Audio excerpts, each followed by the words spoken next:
This broadcast is brought to you by the all-electric Kia EV5. Test drive yours today.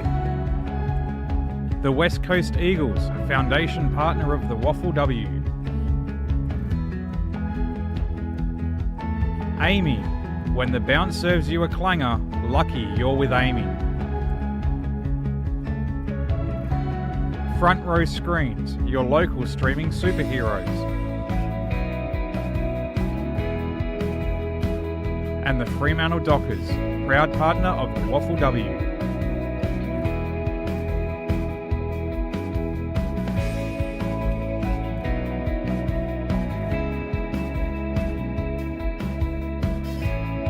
Round 16 of the ATCO WAFLW brings us to Sullivan Logistics Stadium for the game of the round between Subiaco and Claremont. The Lions looking to keep their season alive against Claremont, who have an opportunity to go top of the table today with a win. Welcome to Sullivan Logistics Stadium, ATCO WAFLW game of the round. My name is Ethan Roth, with you in commentary live on the WAFL official YouTube channel, and very lucky to be joined today by a special guest in special comments, the Hayley Miller games record holder for Fremantle AFLW. It would probably take me a long time to get through all her accolades. Leading goal kicker for Fremantle last year, All-Australian in 2022, Durham medalist with Subiaco in 2019, and also Best and Fairest winner as well a couple of years later, playing 23 games all up. Hayley, massive welcome to you on special comments, and great to have your company here today. Thank you. No, it's great to be here. Very excited about this matchup between these two teams. Obviously, Claremont having the better season so far, but yeah, obviously Subi looking to take it up the challenge to them today. Subiaco haven't beaten Claremont in the WAFLW since 2022, and it was round 16 actually, so 4 years ago to the round. So that'll be the aim for them. They did meet back in round 10 where it was a 6-point win for Claremont. Jamie Harkin kicked the winner that day at Revo Fitness Stadium. So it was a tight battle there, and hopefully for Claremont's sake, they can do that one again today and deny that streak that Subiaco are aiming to break. Looking ahead, looking back, I guess last week for Subiaco, they had a bye, so they'll be fresh today. Round 14, a 30-point win over Peel Thunder down in Mandurah. Crystal Petrevski was back to her best with 38 disposals and a goal that day, while for Claremont, they're aiming for 9 in a row today, so they've got a long streak themselves this season, but they only had a 3-point win over Perth last week, so they were tested late and came back from behind, which shows how close this competition is. It's always interesting, teams coming off a bye, whether that, obviously, as you said, refreshed and, having a week off, it's always good for anyone that's got any niggles and that kind of thing, but can disrupt a little bit the flow of your playing, can take a little bit, today potentially to get into the game. So hopefully for Subi, they warm up and they've been training hard during the week to be ready for this one, because I can imagine that Claremont are going to be on it from the start. Subiaco a game outside the top 4 with 3 games remaining, including today. So they might have to win every game to make finals, and sometimes that can bring out the best in teams when you have to treat each game as if it's an elimination final in itself. Yeah, absolutely. I did get the inside info that they can still make finals, but a lot of things obviously have to go their way, and number one being they need to win every game from here on in. And sometimes when your season's on the line and you've got to play like a final, it does bring the best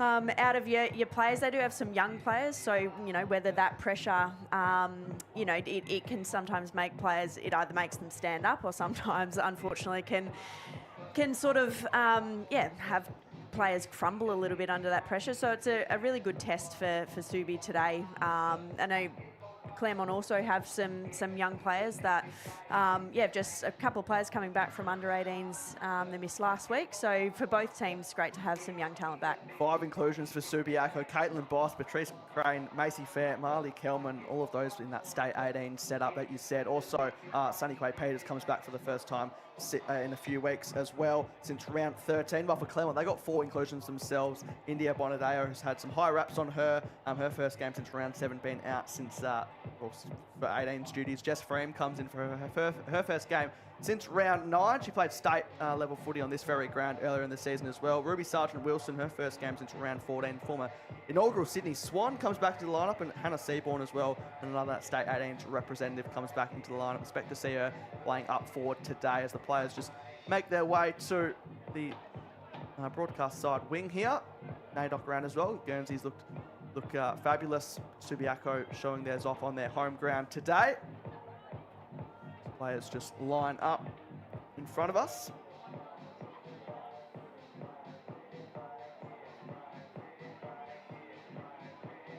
Good to see the Rogers Cup as well getting involved. They had a close showing before us here today between these two sides. It is quite the rivalry that these clubs are building. Cast your mind back to a year ago. They, of course, met in that controversial first final. The WAFLW, Claremont obviously going on to win back-to-back premierships as a result.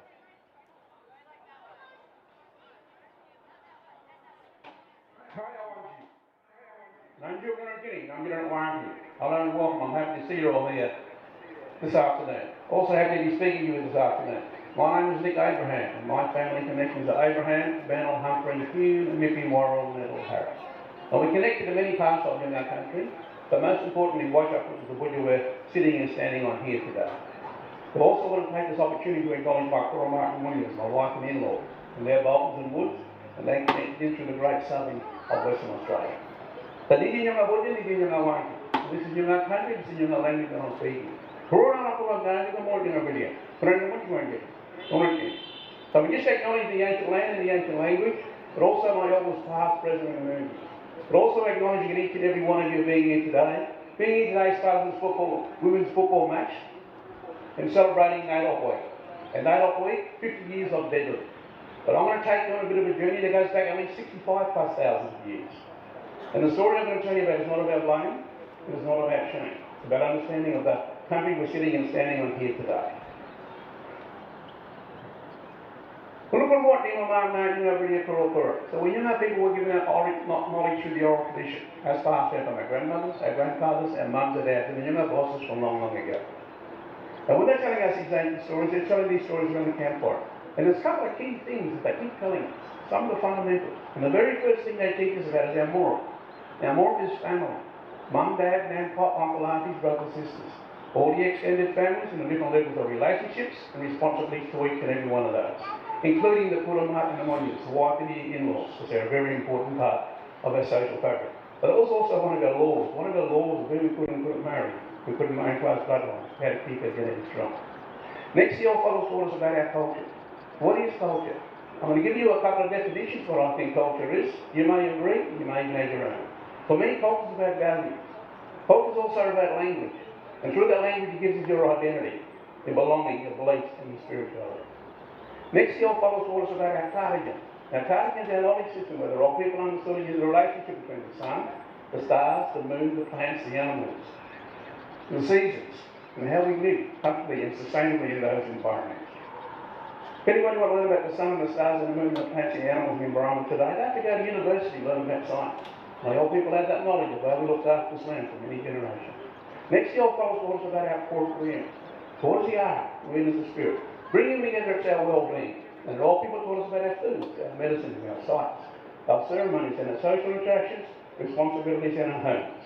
And they knew when we were out of balance, physically and emotionally, how to connect you with all those different elements to bring us back into balance. And the old people taught us that these key elements are connected to our budget, because they knew if we look after country, country will look after us. And this system was overwrapped by our elders, our British, because it was their responsibility to overlook this system.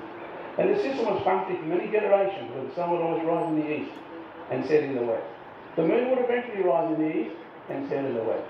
And when our people pass and they leave this place, they go to the next part of the dreaming, a place called Claremont, which is over the west where the sun sets. And the only time that ever returns in our dream and our subconscious to give us guidance and support, maintaining our laws and customs. So for many thousands of generations. Something strange happened in the early 1900s. Some people came down to the River in the Swan River from the west. And as they come, this part of country here was Muru country. And Yellowbone was the leader at that time. And when he saw these people came, couldn't make sense of who they were, because they were pale. They looked different, they spoke different, and they behaved differently. But they came from the west where the sun sets. So the only conclusion that the Moro people in Yellowbone could make sense, if they came from that way and they are pale, they must be our younger ancestors, people returning. What do? We understand when they come in our dreams and our subconsciousness that here they were in a physical form. The Yellowbone and Moro people done the only thing that they thought was humanly possible. But these are our younger ancestor spirits, people returning. They look tired, they look worn, and they look weathered from the long journey. So we must look after them. So what the Lura people done is given up the camps along the base of Kings Park, the Fian Government House, and they moved it up to a new camp at another house, Lake Munga, which is just to the west of here. And as they moved over here, they left the younger ancestor spirits by the base of the river there to rest, recover, and return. They rested, they recovered. Did they return? No, they stayed. They stayed and they saw this system, and they ignored this system and those new laws and customs onto this land. And immediately, everything that was important to my people, all of a sudden was illegal, outlawed, and new government. And immediately, we had disruptions to our elders and our bridges in our government system. We had disruptions to our morphing and our families. We had disruptions to our culture and our language. We had disruptions to our knowledge system, where we looked after this land. All of a sudden, no disrespect, but all of a sudden, we had no say in how our land was being to be done. And we had disruptions to our corporate and our health system, because we couldn't get access to our sites, for our foods, our medicines, our ceremonies, and our homes. Because all of a sudden, again, no disrespect, we were trespassing on Crown land and private property. And these key things disconnect us from our region. And that's where my committee is today, picking up pieces of this disconnection and this disruption. I'd just like to acknowledge that this disconnection and disruption happened in many parts of the world long before the right here, and long after the right here. In fact, it's happening in the world today. And you only have to look at the morning and evening news to see what's happening in many parts of the world today. But I think what impacts this disconnection and disruption that of my country, culture, people, values, responsibilities and purpose. Now, what we're in the more beginning, more beginning. So despite all this recent disruption, I think the spirits are still here. Despite all this disruption, our spirit stories are still here. Despite all this disruption, we are still here. Throughout this disruption, many others have come. And my ancestors will be angry with me if I do not tell the real history of this country that many Western Australians may not be aware of. I want to finish off by saying, Mum, we get another day for our journey. As we come here to celebrate No Lock Week, well, these two beautiful teams will be coming here and playing in this competition. The best of luck. And that the good spirits look after you and pay them in the best spirits, of respectfully, but also fairly. And everybody have a beautiful day. Thank you.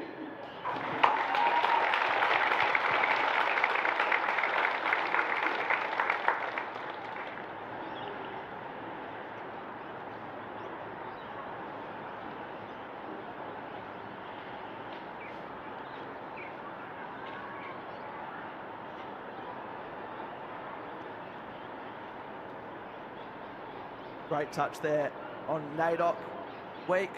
Welcome to country. There's the captains exchange gifts each way. Great to see Crystal Petrovsky there as well. Eva Popovsky and Rachel Ortlett for Claremont. The coin toss is just about to get done. Eva Popovsky stepped up to the plate in that leadership role. Tess Lyons obviously still out with an injury. We're just about to get underway very shortly here. Game of the round from Sullivan Logistics Stadium. Round 16, 3 rounds left, including this one. Subiaco aiming to keep their season alive. Claremont aiming to go on top of the WAFLW ladder yet again in season 2026. Hayley Miller joins me in commentary. Ball is just about to get bounced up. Hayley, what is your tip today? Which way do you say this is going? Noting, obviously, you're a former Subiaco Lion yourself, so there might be a bit of bias. Yeah, look, to be honest, I don't even think, looking down at all of these Subi players, I don't think I even played with one of them back in the day. So whilst I do have an alliance with Subiaco, I do think that Claremont, with where their season's at, wins on the board, like as you said, 9 straight. Yes, that's always a kind of a danger zone to be in when you've won so many in a row, to let it slip. But at this pointy end of the season, I expect that Claremont will continue their run. But I do think it will be close. So I'm tipping less than a goal that it'll be Claremont today over Subiaco. Fingers crossed from a game perspective. Round 10, obviously, as we mentioned off the top, 6 points to Claremont. It was 1 point finals week 1 of 2025 as well. And they also had a draw in round 7 on this very ground of 2025 as well. So these two teams know what it takes up against each other. Claremont having the wood, though, for the past 4 years of all of those appearances. From a matchups point of view, one that I'm really looking forward to is who goes to Beck Anderson from Claremont, the premier forward of this competition. She's kicked the second most goals in the competition with 26, only 6 behind Ash Sharp, who leads the competition, the Joanne Huggins Award. So who goes to her from a Subiaco perspective? We've seen the likes of Donna Lee do it in the past. We've seen the likes of Haley Eppes, who has been in and out of the side, so that'll be a tough task. Anderson can play in the ruck as well, and the midfield battle, as it always is, will be a fascinating one. Jamie Harkin, we know what she does, but we know what Subiaco's triple threat of Steen, Petrovsky and Shepherd can also do on the other end. Yeah, absolutely. Funny you mentioned Beck Anderson. She is what we call down at Freo a future, so a train-on player with us, as a couple of these girls are, and she actually plays in the back line when she's with us at Freo, so she can do it all over the ground. I found out today that she's actually a premier forward of this competition, so fantastic to see that she's so high on the goal kicking leaderboard.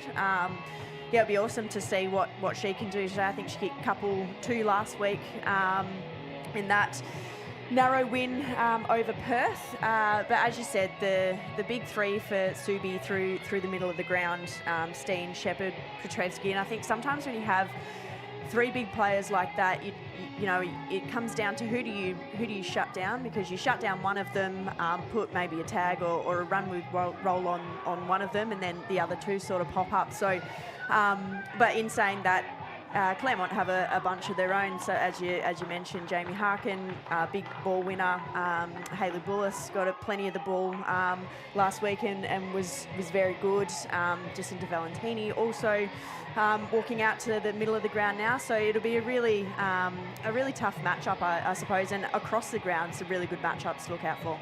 As we see the players get to their set positions, Husband, Harkin, Viney, Valentini in the midfield for Claremont, as well as Hayley Bullis, who's come back in recent weeks. Going to be a big test for Subiaco's ruck as well, because Matilda Husband's one of the most improved players in this competition, obviously. Premiership ruck, but for Subiaco, the task with Siri Matthews will be a huge one, but obviously we'll have well support there from her teammates. So just about to get underway this first quarter, thanks to Kia here at Sullivan Logistics Stadium. Game of the round for round 16. Claremont, the minor premiership is in their sights. For Subiaco, they need to keep their season alive with a win today. We're underway on the opening bounce. First to it, two rucks. Husband is there, puts her head over it. Petrovsky, reigning Darko medalist, likewise. Valentini has her for company, and umpire says, I'll have it. 3 games today in the WAFLW after one yesterday as well. So full fixtures of WAFLW games, game of the round taking centre stage here. Quick kick came there for Subiaco off the boot of Hobbs. Up towards half forward, attacking it was Tompkin. Harkin was ferocious with the tackle. Remains on that far side for a moment.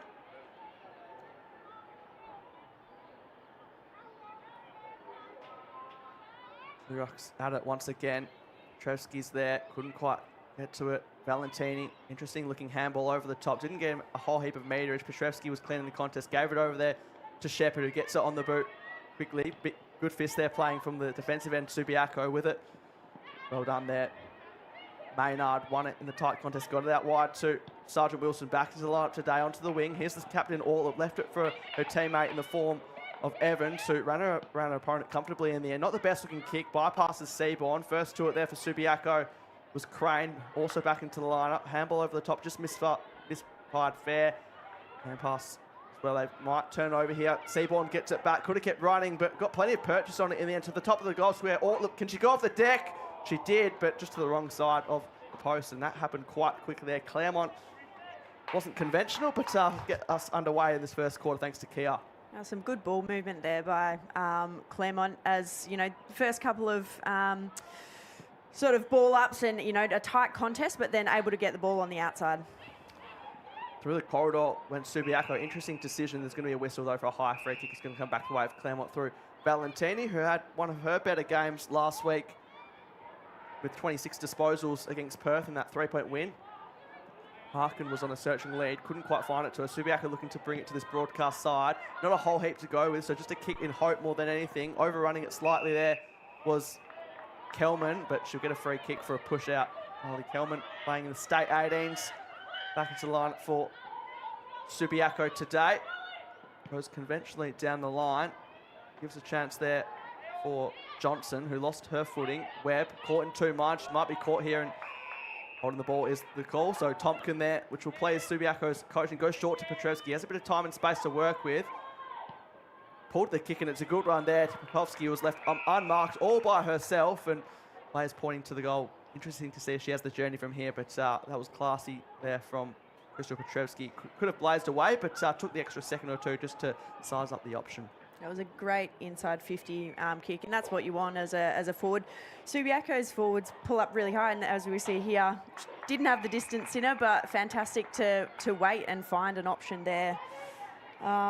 Is that Tompkin? It is Tompkin. It's her former side, so she'll know Claremont very well, as will they. Charlotte Tompkin aiming for her first today. Good signs from Subi if you're willing to sort of wait for that option to open up. This is the kind of shot you want on goal. Close enough to obviously have a little bit more accuracy. So you'll see if she can put it through. Kicked a goal in their last game in that 30-point win over Peel Thunder, and that is no different. Subiaco on the board in game of the round through the former Tiger. Quite fitting. Charlotte Tompkin nails it through the big sticks. Yeah, that goes back to Crystal Petrevsky, just top of the 50, to have the composure. I mean, and that's what you want from the leader of your footy club. Yeah, kicking that one inside and waiting for an option to open up. It's fantastic work by Subi. She runs now to the wing as well, so showing that she can have multiple strings to her bow. So Subiaco hit the front, which is what they need to do. They need to go to a hot start. We know what Claremont can do. They'll have their momentum swings, no doubt. So we're back in the middle. Matthews and also husband again. Valentini right there. Had company in the form of Vincey Sharp, who was relentless in the contest.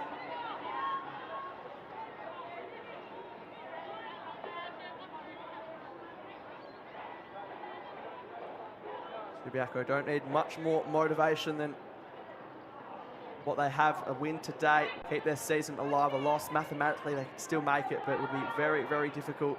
Ball comes out, Harkin. Free kick deemed high, and got the player overlap on the run in the form of Freem, who we know what she can do, run and carry. Just has to stop for the time being. Puts it in the path there of Ortlett, who makes the mark.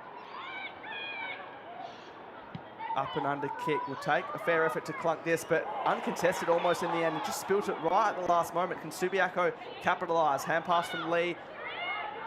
And then Kelly pulls it out, and Subiaco, they could be out here. Taking the uncontested mark was Matthews. Call to play on Vincey Sharp. Gave her the option to run past. Going back with the flight, Lindgren got absolutely nothing to go with, so just had to backtrack, and Subiaco have to wait for the cavalry to arrive. Johnson around the left. There's a smother there that didn't help their cause whatsoever, coming off the hand of Kelman. Husband there trying to restrict them for the time being, which is what they do. And Subiaco, Lindgren had nothing to go with there, so just had to backtrack, which meant Claremont could force the stoppage. Underway. Again, Harkin with the contest. Petrevsky. Big kick around the corner now from Tompkin. Gives Johnson a chance. Bounce didn't really suit either player. Webb off half back. Eventually picks it up, went to Viney. Then back to Valentini. And you can see Freem running to get the ball eventually. Bullis got it. And then the set play that they've done many a time this year. Jess Freem back to the lineup today. Can take a bounce. Can keep running. Says, come towards me forwards. No one does in the end. And Peters can take the mark in the end. Players just not on the same page there whatsoever for the Tigers. That was a fantastic run by Freem, but just needed someone to tick back up at her, and you know, the forwards need to be presenting at the foot. They're back half now. Subiaco, they're doing well at the moment to maintain the Tigers' run. Ball there and blocking free kick. Way of Charlotte Newland. Playing that second ruck roll, as she so often does. Just over the head there of Popovsky at full stretch. Lucky he had Vincey Sharp to go to. Ball there was Rowe. And fierce contest. Neither team wanting to give an inch in this one, as we see Beck Anderson into the ruck for the first time today. Grabs it out of the ruck. Didn't have any prior, it seems. Although umpire going to be caught holding the ball. Said he could have got rid of it. And Subiaco will get another free kick next to their name. Steen's calling for it long. over the back. Good mark there, almost to hold it. I think umpire said held it long enough, and she's quick to go on with it, almost thinking one too many steps ahead perhaps, as she gives it into Johnson, who's playing forward at the moment. We've seen her behind the ball most often than not. Henderson gave it there to Viney. She's caught as well, in and under Bostic. Hand pass over the top. Players coming in both directions. Didn't take their eyes off it for a split second. Here come Claremont again off the bounce. Green can lower her eyes just over the head of Musica. Orsel's there, but playing from behind. Well done there by Bullis, although hand pass probably had a bit more time than she realised. Tried to give it back there to Harkin. Back and forth footy at the moment. It's a hot ball to win.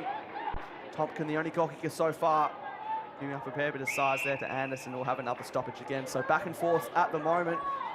It's Subiaco leading by 5 points.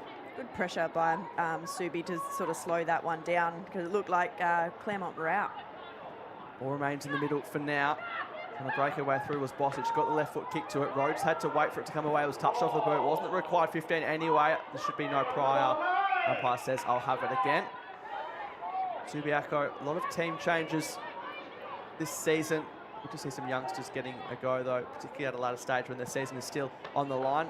Steen, one of the more experienced ones, tried to push it forward. Harkin over the top, and again, Frame, she's going to do this all day, which will cause plenty of headaches, you would have thought, for the Subiaco coaching box. Hand pass there to Green, didn't quite hit it, but had enough time. Epis applies the tackle. There's Frame getting involved again. Orsel's out the back. She can run and carry and take a bounce, which she does, up towards the 50. Then down there, playing that goalkeeper role. She's off, and it is Lee, but marking in front of her was the Claremont forward in the end to deny Lee from taking the mark, and it looks like it's going to be number 21 in Eva Campo, who kicked a goal last week. That was a fantastic mark. She hadn't got her position, to be fair. Defender did everything right, but yeah, Campo was able to sort of manoeuvre right at the last second and come across and take that mark. A player that's come back to Claremont in season 2026, Eva Campo. Gonna shoot from a slight angle, but shouldn't be too much trouble, and it isn't. Claremont strike back. They hit the lead for the first time today through Eva Campo. Yeah, that was a lot of reward for effort there for Claremont. They had a lot of passages of play there that they couldn't hit up a forward and get a mark inside 50, but that time they were able to through Eva Campo. But I think it's the work of Jess Freem off the half back. She's done it a couple of times now, as you said, come through with a couple of running bounces. So to have her back off her, she has been out for 5 or 6 weeks with an ankle injury, I believe. So it's awesome to have her back for Claremont. First game since round 9, and played state footy against the SANFLW, and a historic day for the WAFLW and that 92-point win. Subiaco looking for the quick reply. They smothered off the boot from the kick there of Shepherd. Claremont looking to come the other way to pile on 2 consecutive goals. Clean pick up there from Ortlip at centre half forward. Wanted to get it out to Anderson, which she did eventually. Hand pass over the top, put it in the path for the player to run onto in the form of Wilson. Claremont again, we know what they can do when they kick one, often brings a couple. Viney didn't get a whole heap of purchase on the kick, and Subiaco this time pretty content to make sure it doesn't come out, but it does in the end. Hobbs in a one-on-one with Green. Green, can she get separation? Eventually did. Umpire gave her the benefit of the doubt. Viney didn't have any prior. Run down there by Shepherd. Here comes Subiaco the other way, up towards us on the broadcast side. Through the hands there of Frame. Subiaco have the extra number through row. She wants the boundary line and couldn't have made it probably any more obvious. It's a stoppage one way or the other. It'll be a throw-up just inside the field of play. Subiaco forwards playing very high, which is causing a few headaches trying to get it out of their back line. The ball just remains on the verge of the boundary line. Tried to go off the deck, did Petrevsky. Frames there, row right by her side. The umpire says, I'll have it again. 51% possession in favour of Claremont was the other way not too long ago, so they're starting to find their mojo. Shepherd, one way then the other, then back through the corridor. Trying to attack it there was Johnson through the legs of Steen. Now comes Subiaco. Kick off the boot of Matthews up towards half forward. Popowski wasn't caught in two minds whether to attack it in front of Henderson, and in the end it just remains at the half forward position. Players can't rip it out of there. Yeah, as I said before, Subiaco opting to play very high with their forwards, which means there's a lot of space out the back, but they're having trouble getting it out the back at this current moment. Another kick to Shepherd. She's starting to get busy for Subiaco. up to the 4 disposals. Webb, hand pass there, back the way of Shepherd. Umpire says, I'll have it. Paige Shepherd really backing up season 1, averaging over 30 disposals this year. Definitely be up there in Subiaco's best and fairest, you'd have to say, and even from a Dara Kerr perspective.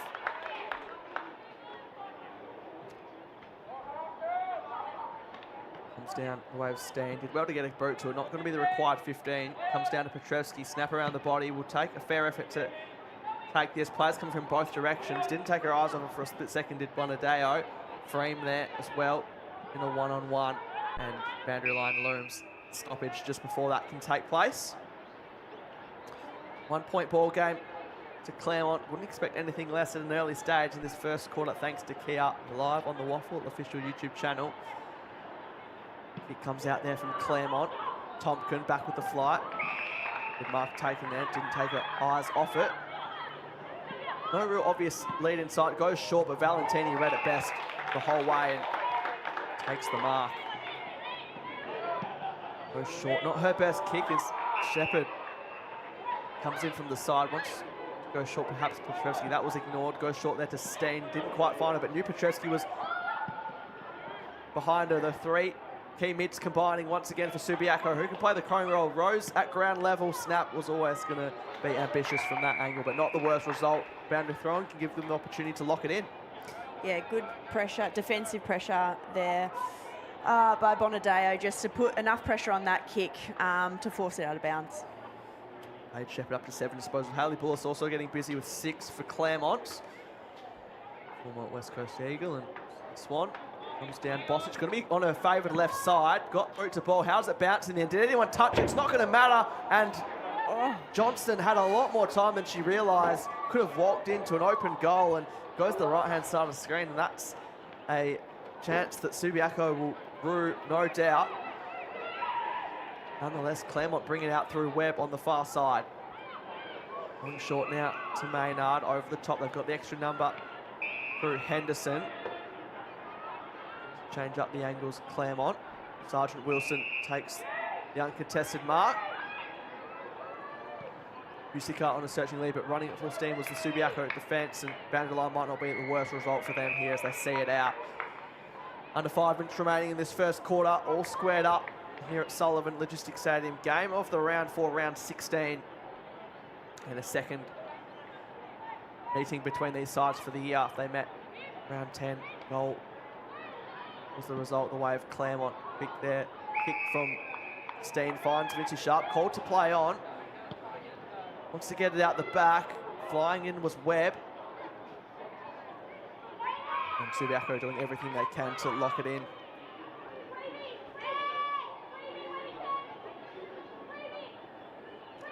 The players in the forward half for Subiaco. Comes down, Vinci Sharp trying to break her way through. Can't do so for now. Big run and jump. Husband plays her case and gets a free kick. He'll be quick to play on and go in the direction on the wing, and on the second attempt the mark taken.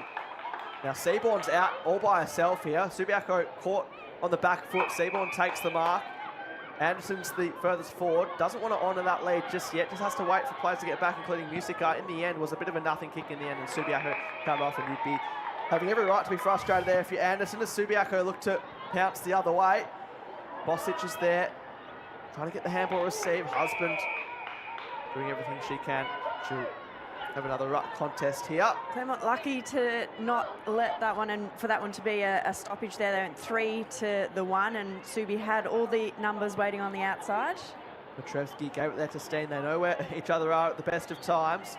Fierce tackle came in from the side. Off the deck went Claremont. Foot race is on just in front of us. Quick kick around the corner. Going to take Popovski to beat 2 Tigers, which she does in the end. Well done. Maybe Popovski on the end of it now. Boston's just lost it for a split second. Might try and get it back. Rowe had the right idea in mind. Claremont had others of their own though. Going to be outnumbered here. Going to ground was Boss. Well done there by Shepherd. So clean the contest. Bosic around the corner. Seaborn playing the defensive role. And WAFLW just had to brace herself for the contact there. 2.5 minutes on the clock. Squared up here in the first quarter thanks to Kia. Hard to see which way this is going at the moment. Subiaco could be further in front, you'd have to say, but Claremont, they're looking to capitalise on their own opportunities. Sergeant Wilson takes the marks. Have to wait for the players to spread. Call to play on. Valentini in a one-on-one, playing from behind was Corcoran.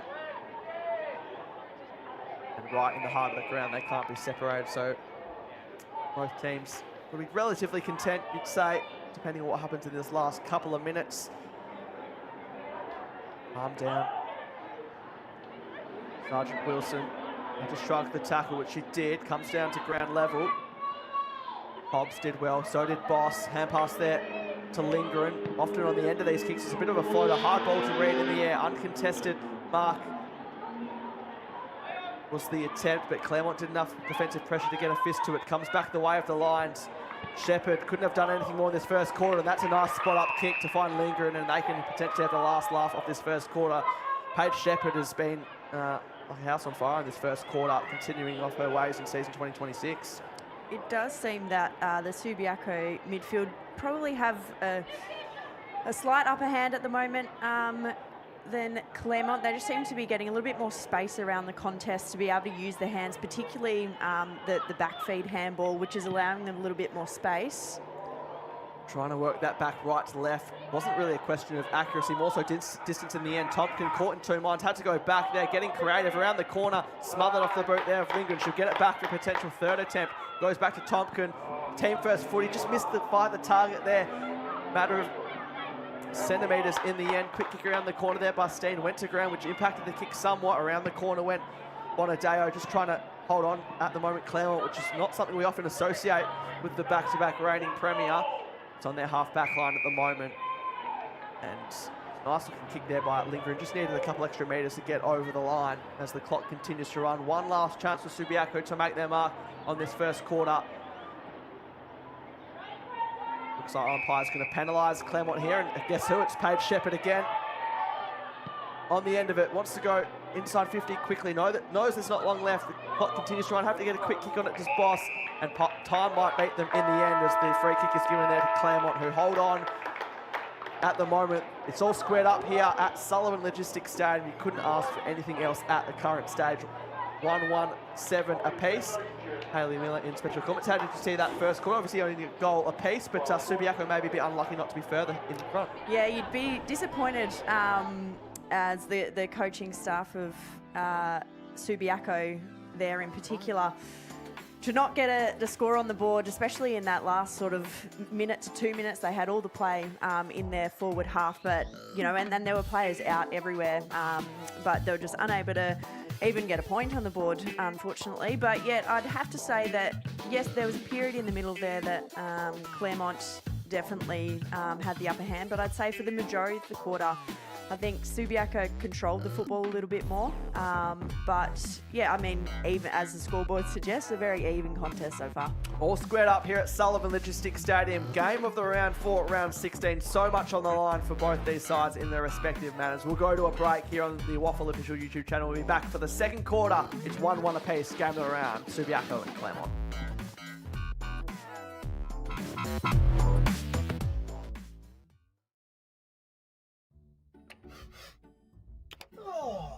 Smell rotten eggs indoors? That could be a gas leak. Leave the area and report it to ATCO on 13 13 52. Now you know, you're good to go. They could have made it round. Let's have a ball. Instead, they made a swinging pendulum of luck. Let's have a day.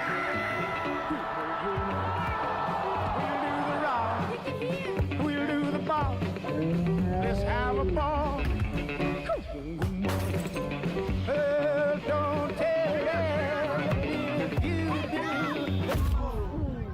When the bounce serves you a clanger, Lucky you're with Amy. Hey, Rog, we got a Kia EV5. What do you reckon?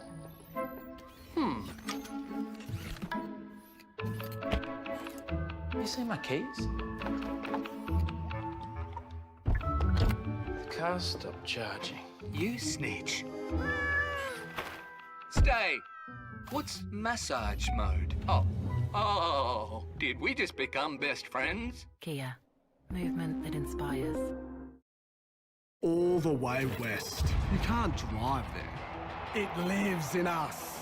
It's having skin and heart and nerve in the game. It's letting them hear you, wherever you are, whatever you're doing.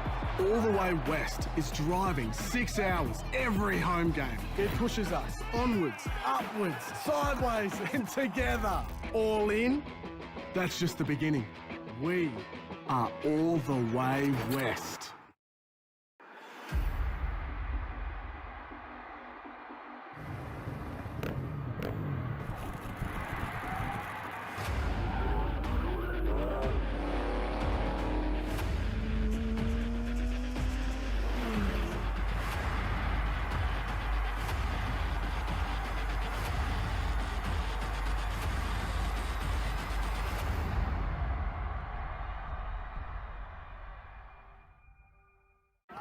They could have made it round. Let's have a ball. Instead, they made a swinging pendulum of luck. Let's have a dance.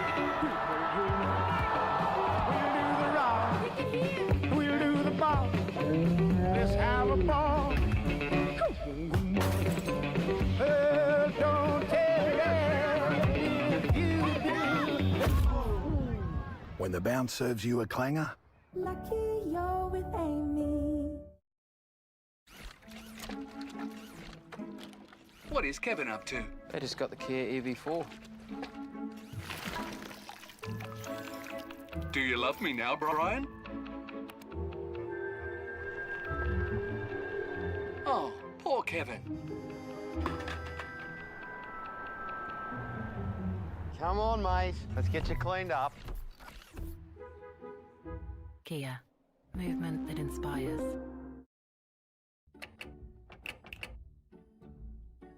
Looks like I need a little TLC. Trust me, you don't want to see this. Gas appliances should be serviced every 2 years. Now you know, you're good to go.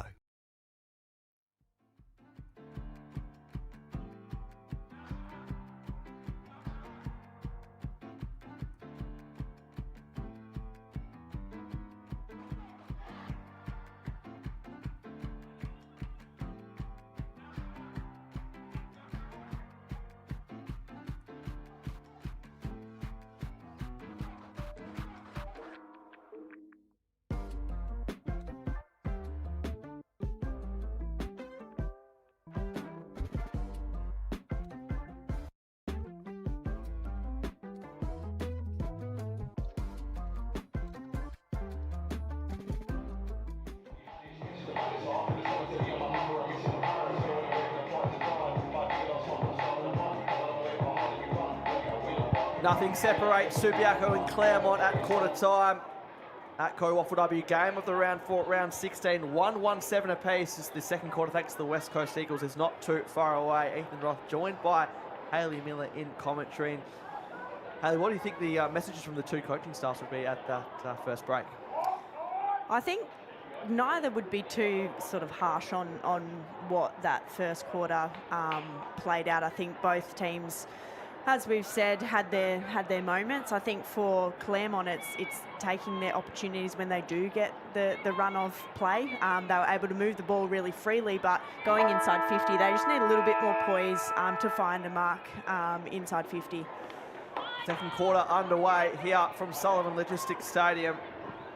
Quick kick there. Inside 50, the Tigers aiming to go off the outset.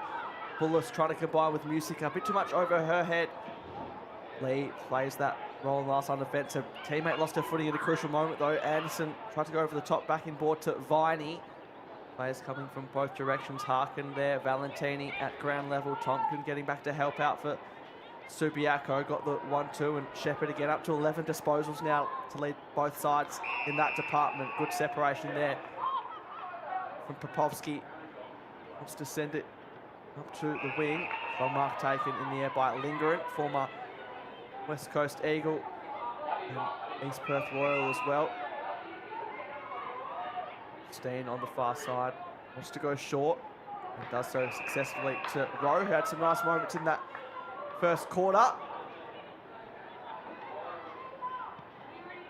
Not the best looking ball though, turning it over, must have been touched off the boot, or not the required 15 either way, it would be a stoppage. It was good, patient build-up by Subi. Obviously, that kick inside was a little bit dangerous, and it's probably lucky it was touched off the boot and they could lock it up.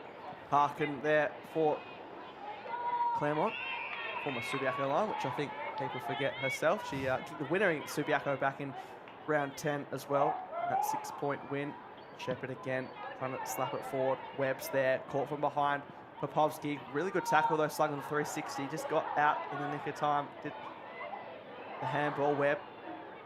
Claremont have the numbers, although they have to be careful here. Bonadeo, good composure shown by the youngster. And this will test the athleticism of the two rucks. Husband going one way. Matthews right by our side. Just slows up a little bit. Comes out there to kick of Kokorin.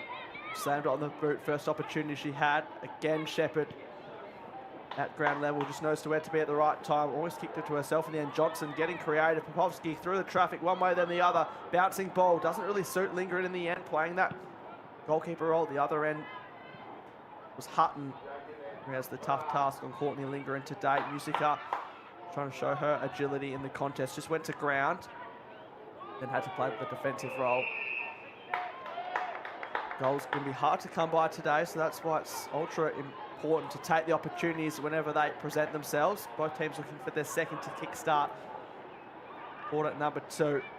Well done there by Hobbs just to get the kick and give Lingard a chance one way, then the other. Tompkin already kicked one for Subiaco. Can she kick a second? Hutton there. Nice mark taken in front of Johnson.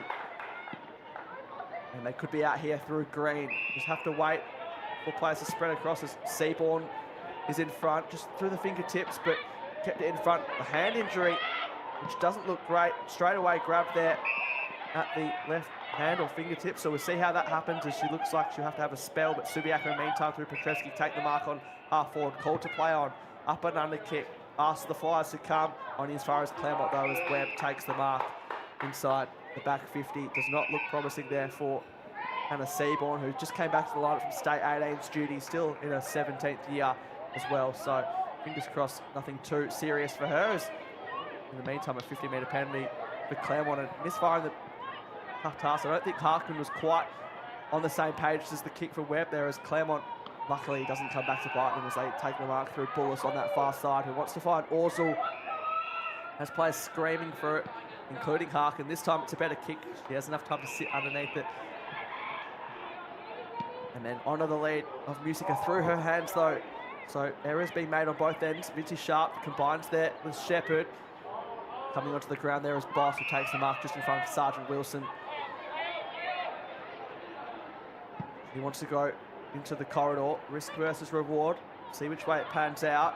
Popolski, Vinci Sharp. Nicely done, but Claremont again. They are well set up through Jack Schwartz. Kick though only favoured Tompkin, who got pushed off it legally in the end, just enough to bring it to ground level. Shepherd needs more players to come with her. She's doing a lot of the hefty lifting by herself at the moment. I'd like to see Claremont just take a breath here. It seems like they've had a lot of opportunities, but they're just turning it over. Quick kick there from Husband and Hope more than anything. Clean pick up there by Orzul. Has the player over the top in Sergeant Wilson. Nice side step. Comes in board now the captain in Ortlup. Ortlup has Valentini, and this is a bit better by Claremont. Run and carry the kick.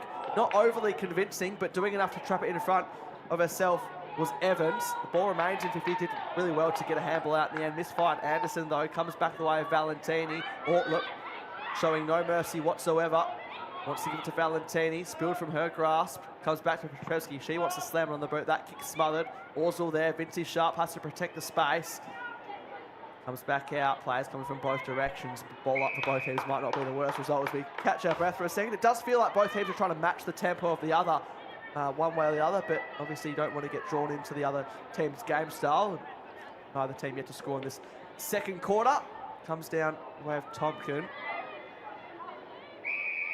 Yeah, it does seem that they're trying to sort of play the same game style, but very different setups. As we've said before, Subi are playing very high, so when their mids are coming out of the midfield, they need to run and carry with the ball, otherwise there's nothing really ahead of the ball to kick to. On the other hand, Claremont are setting a little bit further back with their forward line, so they have some space to run in the front of the stoppage, but again, need to hit some hit-up leads from their forwards. Great to have the voice of Hayley Miller in commentary with us today as the ball remains just on the forward flank. I just think for both teams, though, it's the simple skill errors that are hurting them at the moment. Husband trying to get some purchase and some meterage on that hit out. So free kick coming the other way though to Subiaco. And guess who? Paige Shepherd is up to 16 disposals now, causing plenty of headaches for Jack Schwartz's side despite still being even on the scoreboard. Mark taken there by Crane.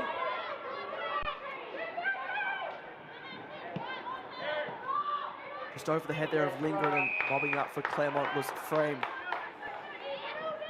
Players more so in the middle of the ground. Interesting decision to go the long sweeping handball. Might work out okay, they know. She's often the rebounder. Hand pass on the end. At least Husband kept it in front of Musica to run onto in the end. Just had to bypass the opponent, which he did in the end. Snapping ball around the body, trying to get separation was Anderson. Tough ball to pick up and got a fingertip to it, did Lee. And that matchup pretty even at the moment as Anderson looks to go into the ruck. Great job there by Musica for keeping her feet. The Subiaco defender went to ground, and then she probably had more time than what she thought. Could have set that probably a little bit more centrally for the rest of her forwards. Shallow throw in.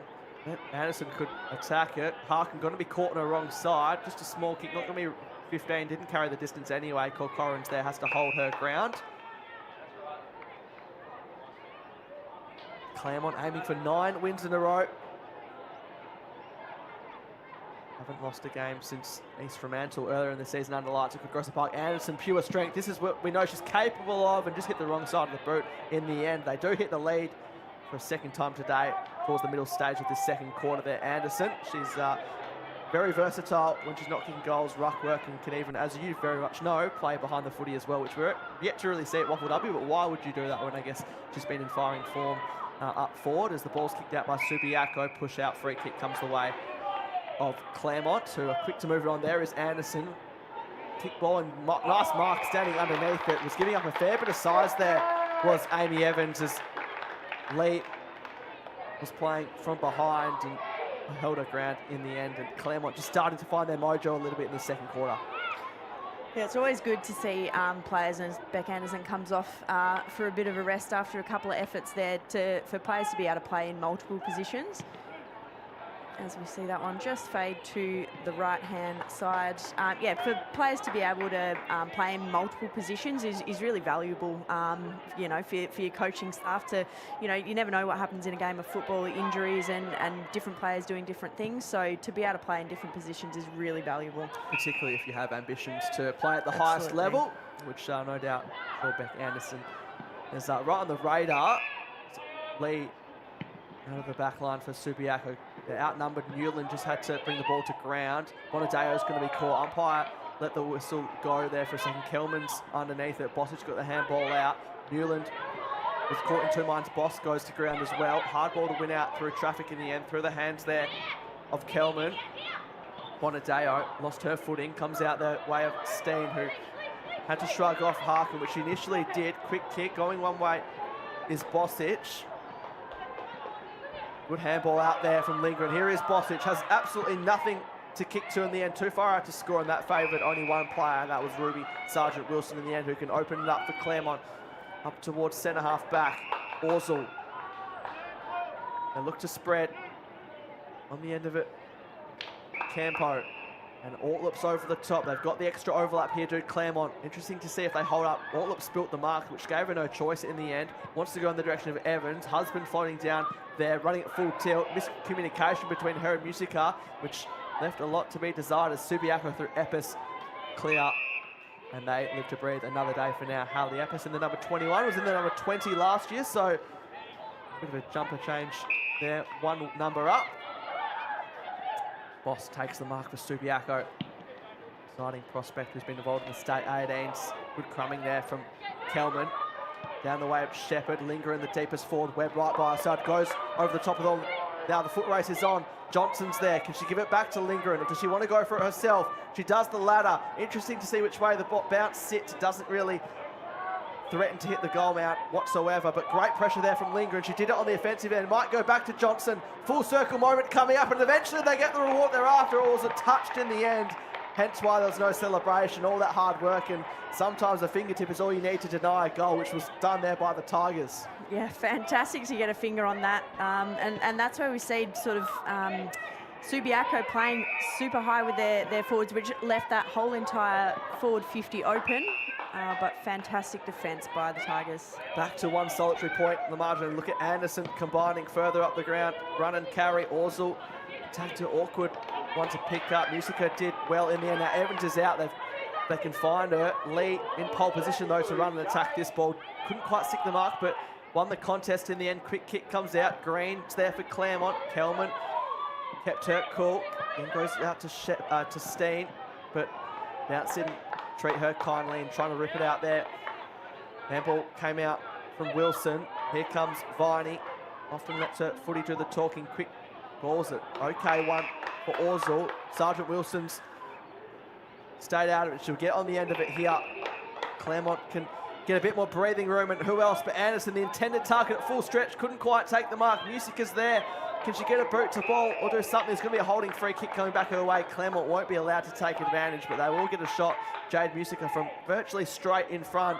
It was a passage of almost there by Anderson, who was on the end of it, but live wire small forward Musica can have a set shot to put that to rest if she can convert from still a fair way out. There are a number of Claremont players free in the forward 50 then, so probably looking for the Subiaco midfielders to push, deeper in defence to help out their team. Musica kicked a goal in that round 10 win over Subiaco. Also kicked a goal last week against Perth. Can she add to her season 2026 tally? She sure can. Claremont make Subiaco pay one way or the other. That's what they do. The back-to-back reigning premier, and they lead by what is a game-high lead for them. Yeah, just an interesting one with the hit-outs versus clearances stats at the moment. So Claremont, 19 hit-outs to 10. So Matilda Husband is the sort of predominant ruck for Claremont. So getting on top in the hit-out, but the clearances are 17 to 8 in favour of Subiaco. So Claremont are probably looking to, whilst they've got first use of the hands off the ruck, they'd probably be looking to make a little bit more use of the ball and get some clearances going their way. 7-point ball game, which a game like this feels like a bit extra as half-time approaches. Just over 6 minutes remaining in the second quarter thanks to the West Coast Eagles. Hand pass comes out. Claremont won another one. Fierce tackle there applied on Steen from Orzul. Petrevski had a bit of a quieter second quarter to date, but we know what she's capable of. The reigning Dara Kurt medalist. Freem couldn't quite take the mark. Shepherd again continues to add on the stat sheet. Another disposal. Going to ground was Evans. Nicely done there by Epis. Shepherd, can she keep this in the field of play? Frame will make sure she can, although she did in the end, which might not actually work in Subiaco's favour as Claremont looked to go across the ground. Sergeant Wilson was integral in setting up that last goal in the end on the far side. Just has to wait. Isn't so quick to make a decision this time. She wants to go short to Maynard, who did well in the end by ground level. Valentini, Henderson wants to go to Husband. Familiar names combined, though Husband just panicked for an initial second there, which allowed Bosic to run on to the end of it. Subiaco, numbers come for them. Trying to will their side back into the contest, which they still very much are. So just beyond that goal buffer at the moment. Steen, awkward ball to pick up. Henderson cemented her spot in the back line this season in season number 2. Great tackle there on Bosic at ground level. And Subiaco, can they respond to this? Is the question. Half time, under 5 minutes away. Do not want to concede any more goals. Attacking with the Tigers outside of the boot. Anderson allowed the luxury to take the mark, then asks a bit there of Green, but it was a nicely weighted kick, just enough on it to run on to the end in the end. And Claremont can try and add another here, although they want to do the team thing and guess who? Anderson, and that just speaks of her work rate. Just because she touched it and got involved there didn't mean she was satisfied one bit. Wanted to get it back, and she can go back and get a bit of reward for her efforts in this second term. Seems like she's been involved in a lot of the work, you know, forward of centre. So great for her to have an opportunity to get score on the board. 26 goals in season 2026, 6 behind Sharp, who leads the competition at the moment. Up and under kick. She certainly makes the most of her opportunities, and that is no different. Beck Anderson gets more separations on the Lions here towards the main break. Yeah, as you said, great work for her to get back. So she was the one that kicked it inside 50, and then, yeah, ran straight in, made eyes with her fellow forward, and essentially made sure that they kick it back to me, and I'll make sure I put it through. It was awesome. Such a hard play to match up on, because although she does have the height, she is very agile at ground level as well, and is a smooth mover. So we see her there go to the full forward position, adding to the goal list. No doubt we'll have some more opportunities the further this game goes along. So 13-point lead now to Claremont there. Starting to get on top. Subiaco, their backs don't want to see this ball, though. It comes away of Anderson holding free kick, and it might come back her way. In fact, it's going to be her teammate. She won't mind, though. It's going to be Rachel Ortlup, who, speaking of reliable and contributors who continue to add to this team week in, week out, Rachel Ortlup will have a shot. Captain who celebrated game 150 earlier this year, and of course multiple premiership captains. She's kicked goals in all their grand finals as well, so knows what it takes to be done on the big stage. Comes in. Umpire just does a bit too much moving there to the left. Claremont another behind there. They lead by 14 points now. Subiaco, not sure if they'll take too many unnecessary risks here in the final couple of minutes. Although I say that. Go straight through the middle. And Lee wants to go straight down the middle, so don't mind it. They're still wanting to attack the game towards the deep stage of this second term, thanks to the West Coast Eagles. Around the corner, we know that comes with risk of Claremont being able to come the other way, though. Harkin, great courage there shown by Subiaco. The 1-2 was superb. On the far side, Rowe the intended target. Here come the Lions. At ground level, though, Claremont all over it with 1:20 remaining on the clock. 3 games to date in the WAFLW to close out round 16. A couple of rounds to close out the season as a whole. So spots up for grabs well and truly. Claremont will be a key feature in August, but it's just a matter of their final position, which if they can win today, that minor premiership, and making sure that double chance will be very, very comfortable for them. They just lost it there for a moment. Umpire, benefit of the doubt given. Quick kick off a standing step. Valentini going to be first to it. Pleading for the free kick. Umpire wasn't having any of it. Final seconds remain. Harkin just stayed out of it and wants to take as many seconds off the clock as she can. She doesn't look too eager to pile on more pain for the Lions, as Anderson was just caught underneath the flight of the ball for a moment there. Subiaco would have to be pretty flawless from here, one end to the other, if they're to find their second goal. Claremont done well to hold them goalless in this term. Around the corner went the Lions. That'll be a high free kick every day of the week, and that'll probably deny Subiaco the last chance to make a lasting impact on this second term. So they do score the one behind, but Claremont doing enough to keep them goalless in the second term, and more importantly, go to a 14-point lead at the main break. Claremont starting to get back to some of their best footy, showing why they've won 8 wins in a row up to this point, and at the pointy end of the ladder. Yeah, certainly Claremont able to capitalise on a few opportunities there inside 50. They'd be pretty happy going in at halftime now for a reset. But, I mean, quite an even game across the board, bar sort of the last 5 or so minutes.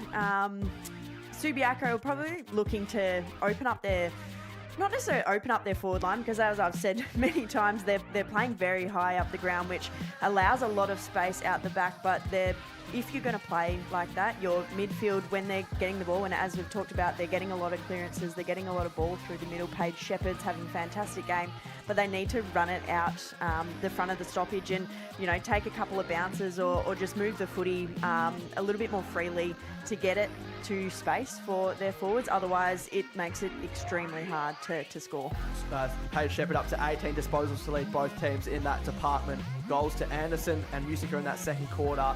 Tampa in the first quarter, while Charlotte Tompkins got proceedings underway in the opening term for Subiaco. Great to have the voice of Fremantle's current games record holder, Hayley Miller, in commentary for ATCO WAFLW game of the round between Subiaco and Claremont. Half-time on the WAFL official YouTube channel is here. The players will take a break. We'll do the same and be back for the second half very shortly, right after the break.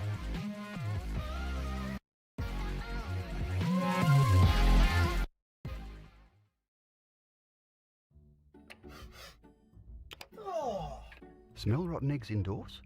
That could be a gas leak. Leave the area and report it to ATCO on 13 13 52. Now you know, you're good to go. They could have made it round. Let's have a ball. Instead, they made a swinging pendulum of luck. Let's have a dance. We'll do the ball. Let's have a ball. Don't tell When the bounce serves you a clanger, Lucky you're with Amy. Hey, Rog, we got a Kia EV5. What do you reckon?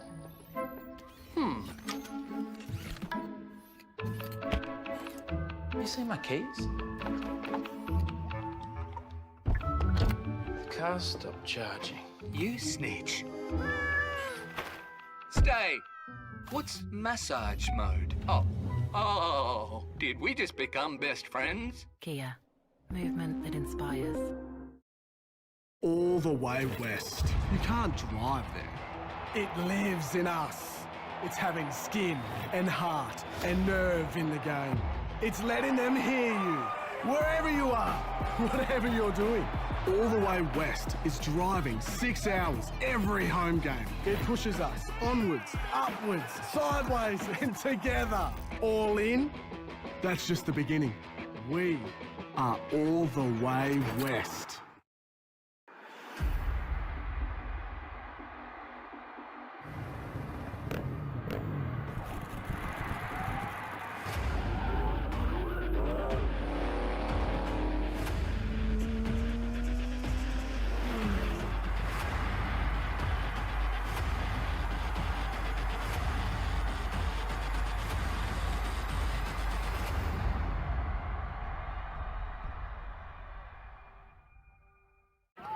They could have made it round. Let's have a ball. Instead, they made a swinging pendulum of luck. Let's have a dance.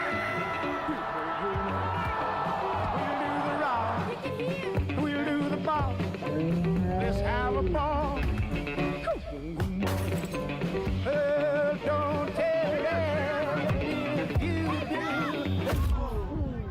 When the bounce serves you a clanger, Lucky you're with Amy. What is Kevin up to? They just got the Kia EV4.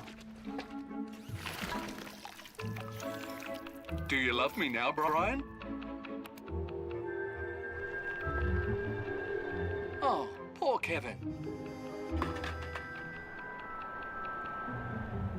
Come on, mate. Let's get you cleaned up. Kia. Movement that inspires. Looks like I need a little TLC. Trust me, you don't want to see this. Gas appliances should be serviced every 2 years. Now you know, you're good to go.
Smell rotten eggs indoors? That could be a gas leak. Leave the area and report it to ATCO on 13 13 52. Now you know, you're good to go. They could have made it round. Let's have a ball. Instead, they made a swinging pendulum of luck. Let's have a day.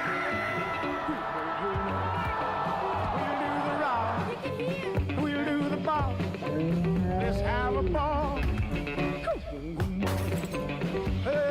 Don't tell you do. When the bounce serves you a clanger, Lucky you're with Amy. Hey, Rog, we got a Kia EV5. What do you reckon?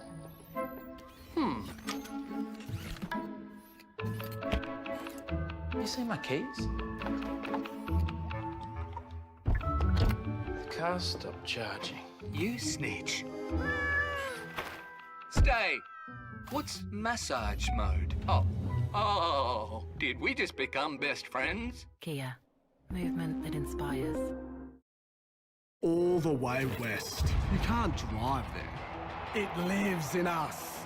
It's having skin and heart and nerve in the game. It's letting them hear you, wherever you are, whatever you're doing. All the way west is driving 6 hours every home game. It pushes us onwards, upwards, sideways and together. All in, that's just the beginning. We are all the way west.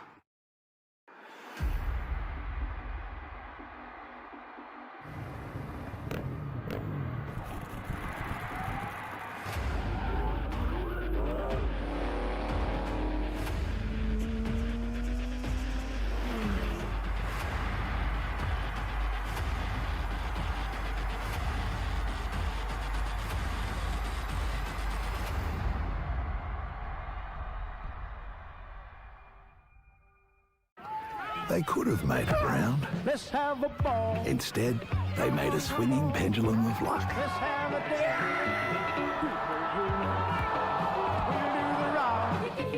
We'll do the ball. Let's have a ball.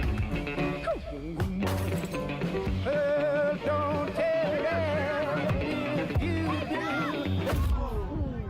When the bounce serves you a clanger, Lucky you're with Amy. What is Kevin up to? They just got the Kia EV4. Do you love me now, Brian? Oh, poor Kevin. Come on, mate. Let's get you cleaned up. Kia. Movement that inspires. Looks like I need a little TLC. Trust me, you don't want to see this. Gas appliances should be serviced every 2 years. Now you know, you're good to go.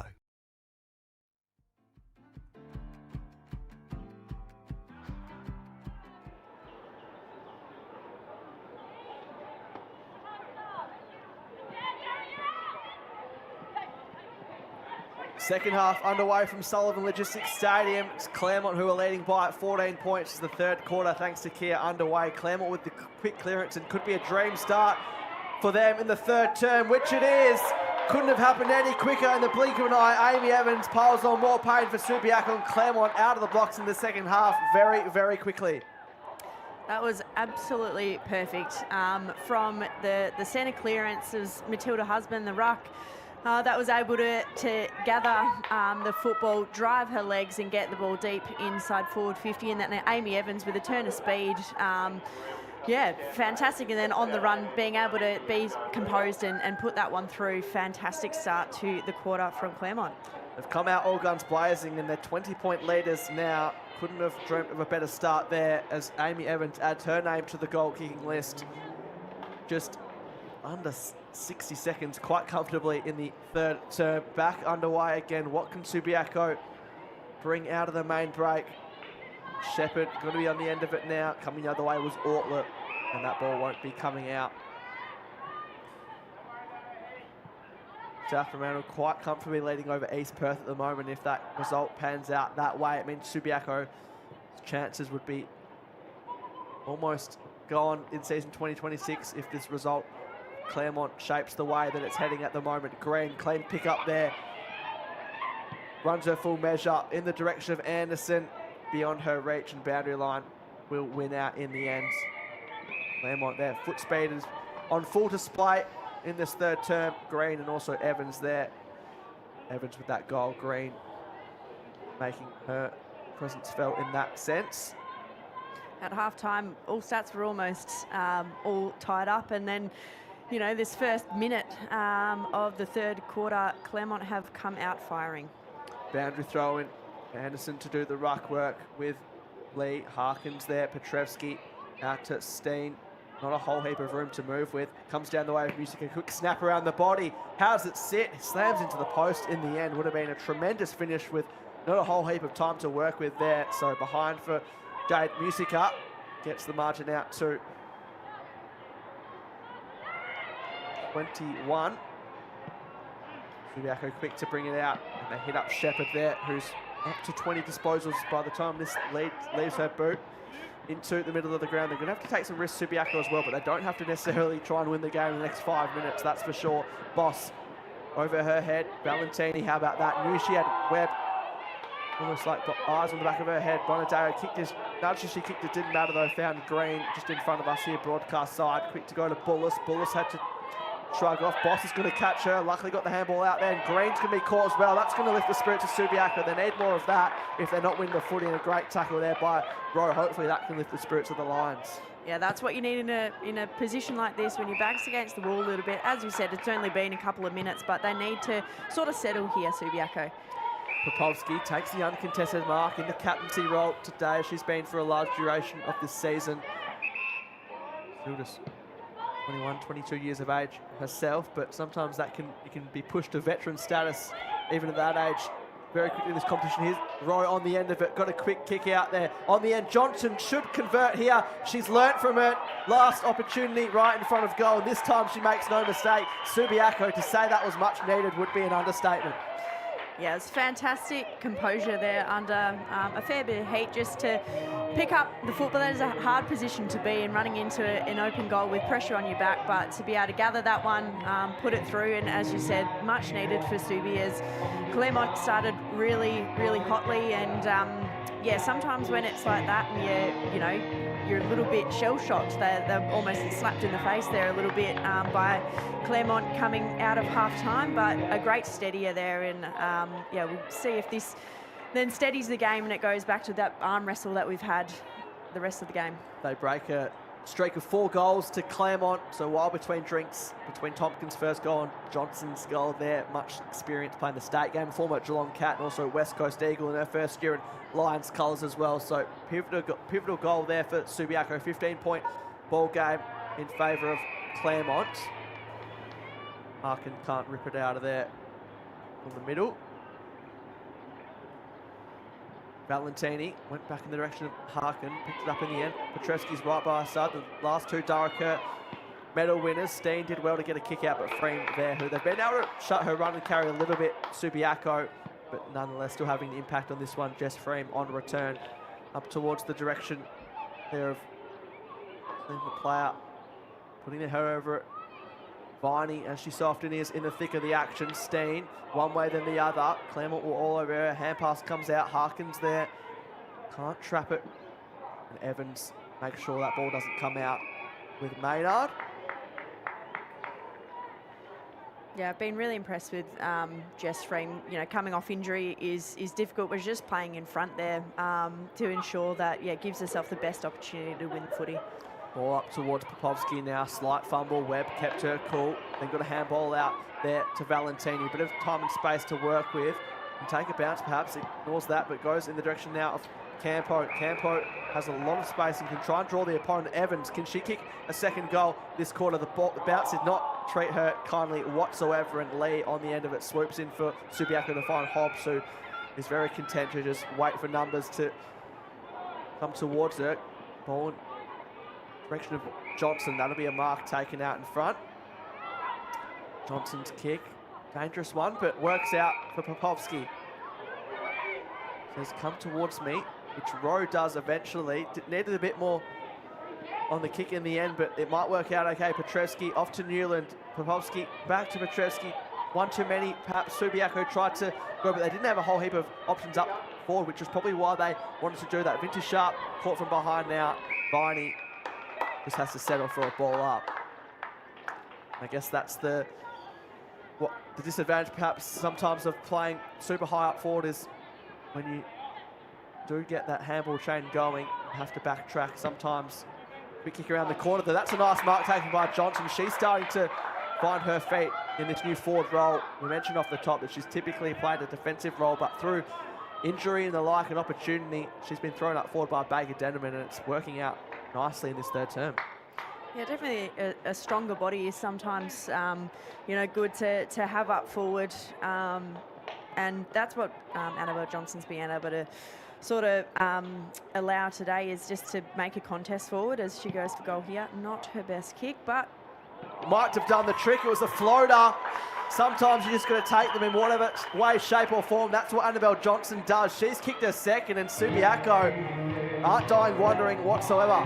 So that was an absolute shocking kick, but as you said, sometimes it doesn't need to be perfect. It's made its way over the back, and you know what, probably the defensive coaches for Claremont will be pretty upset with that one in the coaches box, I'd assume, not having someone on the line to touch that one as it went through. An unlikely option Annabelle Johnson's proven to be in this third term for Subiaco. She kicks her second, and well, she's kicked 2 out of the 3 goals for Subiaco, and they're back under double digits behind Claremont in this third term thanks to Kia. It's certainly been a bit more of a free-flowing third term out of the main break, that is for sure. Harkin uses her strength to get some separation. Comes out now, has to be quick. Maynard, and illegal disposal, so Subiaco trying to make the most of this purple patch. Bosic on the end of it. She's going to be caught though. Was she called to play on? And it'll be 50. Sometimes we say those go either way, and Bosic will become well and truly inside 50 here. Ortlepp, I mean, you can't mistake it. Can't blame her too much there for trying to apply the pressure, but Bosic is going to be brought into goal-scoring range. Another player who kicked a goal last time these sides met back in round 10. And also a goal in their last game against Mandurah. Straight over the goal umpire's hat. Sian Bosic brings the Lions back under a goal. And given the way they started this quarter, you thought this game could be going one-sided, and it's been anything but that ever since. Yeah, most definitely. I think that was one of those ones where the umpires probably called move it on, and then was it Ortlepp that thought maybe that it was a play-on call. And unfortunately, really, really costly, and has, gifted Subiaco a goal, and they're right back in this when, not long ago it was looking like Claremont were going to run away with it. Don't often see too many mistakes there from Rachel Ortlepp. Unfortunately, it results in a goal for Claremont, and Subiaco, they've tidied up their inaccuracy as well. 3 points behind now. This time, Claremont, what can they do when their momentum's against them? Anderson being thrown into the middle to try and change things around.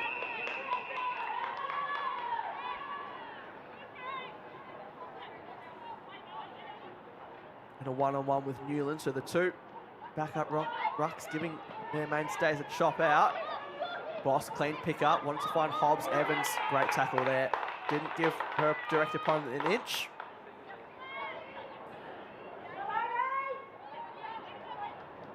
Comes down the way of Harkin. Vinty Sharp trying to apply the pressure. Well done there by Viney. Viney, quick kick out. Orzel got some good separation on her opponent. Musica is on the lead. That was identified early by Orzel, and pinpoint not quite as the cavalry arrive for Claremont. Good luck trying to find a player who attacks the ball as fiercely as Sarah Viney in this competition, but there she is yet again. That was a fantastic lead by Musica. Unfortunately, just slightly too short on the kick. Still remains at half forward for Claremont. Well, that's what we need to see from Claremont, is their forwards coming up at the football and presenting well. Doing everything she can was Petrevsky. Tried to shrug off there was Sergeant Wilson. That was deemed her prior opportunity. So holding the ball, another thing going the way of Subiaco.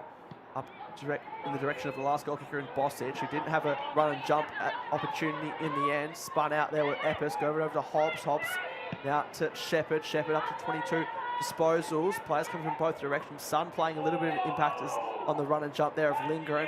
Umpire says, I'll have it again, as players from both teams have a interchange swap over. We see Hutton coming onto the ground. Also Popovsky for the respective sides. Anderson tries to grab it out of the ruck. Not the required 15. At ground level, Petrevsky in and under. So many twists and turns still yet to come in this one. Thought Claremont could be well on their way after the way they started this third term.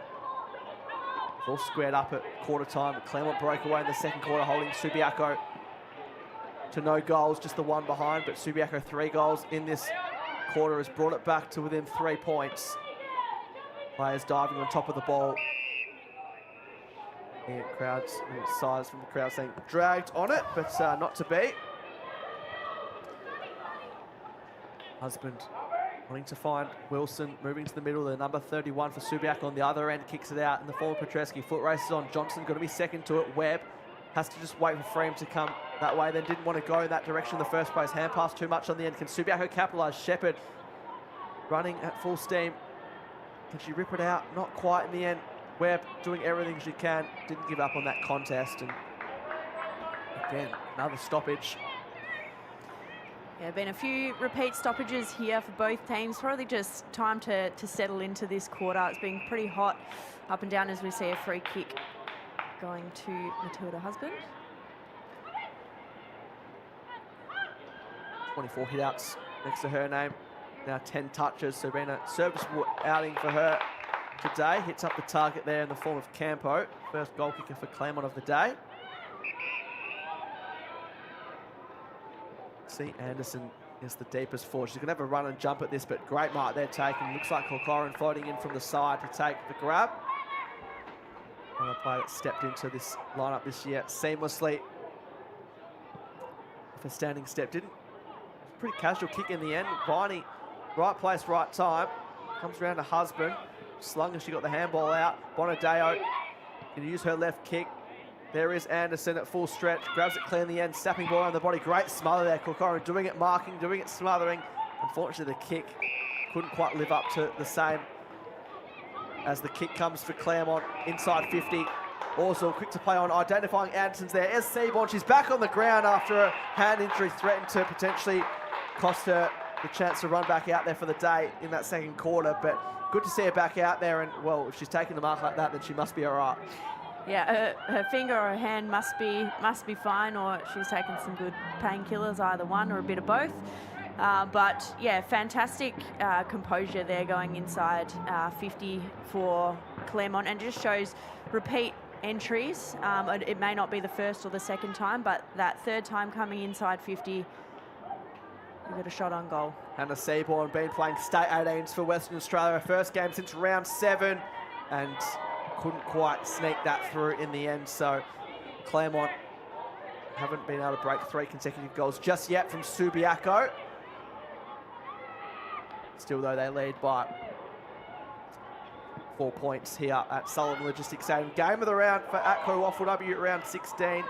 Ball out of the back half for Subiaco just for now.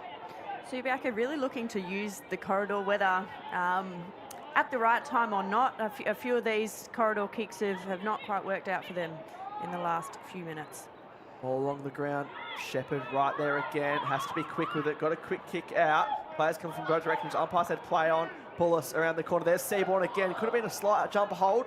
Not to be. Running on the end of it, Subiaco. Boss is going to be on the end of it, putting her foot speed to good use, and then kicks up to the deepest player in the form of Kelman. Good mark there. It was an awkward one whether to go hands up or chest mark, but hands out in front and stuck it in the end. Harkin couldn't break through. Well done there by Kelman. Inside 50. Bosic again proving to be a reliable target in this quarter. Players diving on from all fronts. Good luck getting that out of there anytime soon. game of the round, I say it every week, but game of the round definitely has lived up to it week in, week out. There's no different as well. Husband trying to rip it out. And doesn't move too far from the last stoppage. Subiaco 51% possession in their favour, so they got on top in that department. Quick kick around the corner. No one will get to that in time. Bounces awkwardly for Corrin. Then Shepherd just tried to create her own angle in traffic. Was the right idea. Claremont knew it though. Yeah, you could see what she was trying to do there. Unfortunately, it didn't work out, but by hand, yeah, Subiaco have definitely been using the handball to great effect, but not that time. Players went with the fist on both ends. Evans around the corner. Subiaco have the extra number. Awkward ball to pick up, but well done by the Lions. Over the top. Peters going to be first to it. Returning to the lineup, staying there. Have to be caught. Have to be quick, I should say. And Hobbs going to be caught holding the ball. You could tell she was wanting the boundary line there to use as her friend Valentini. Recognised that.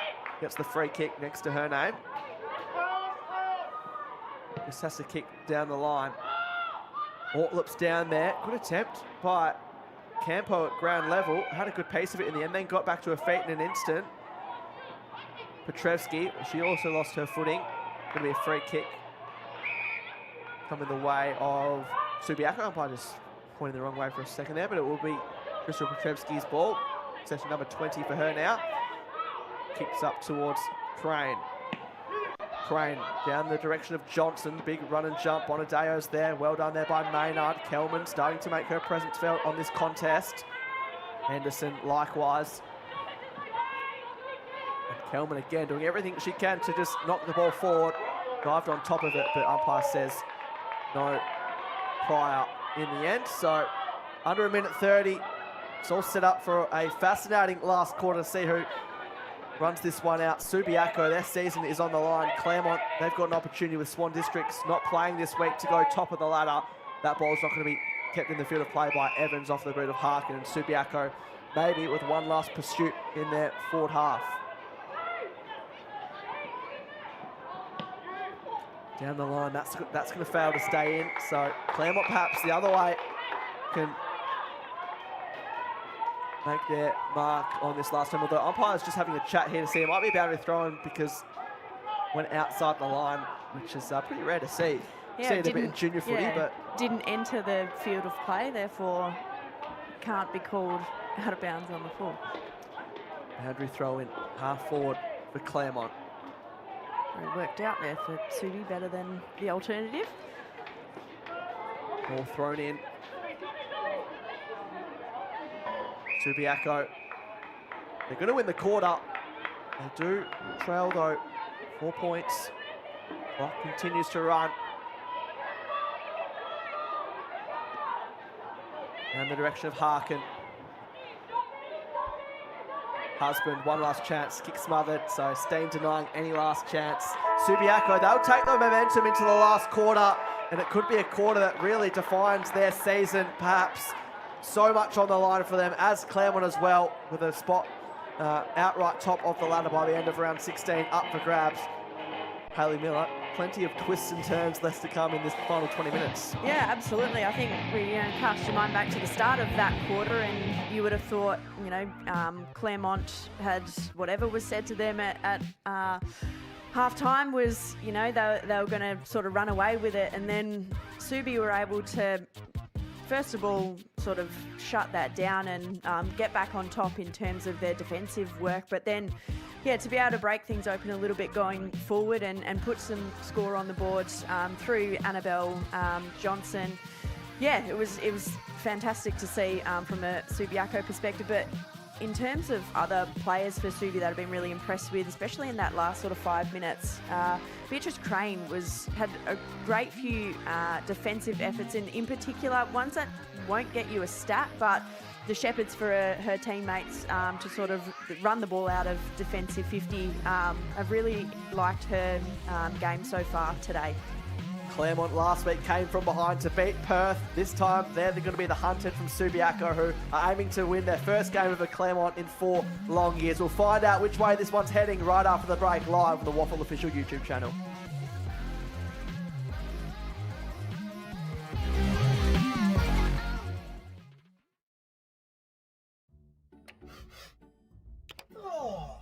Smell rotten eggs indoors?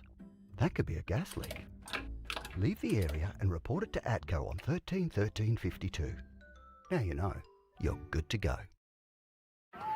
They could have made it round. Let's have a ball. Instead, they made a swinging pendulum of luck. Let's have a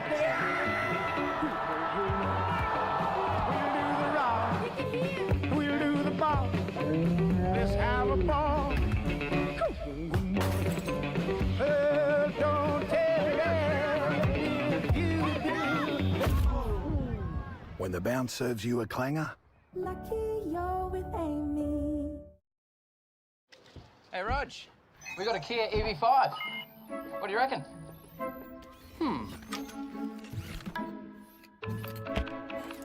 You see my keys? The car stopped charging. You snitch. Stay.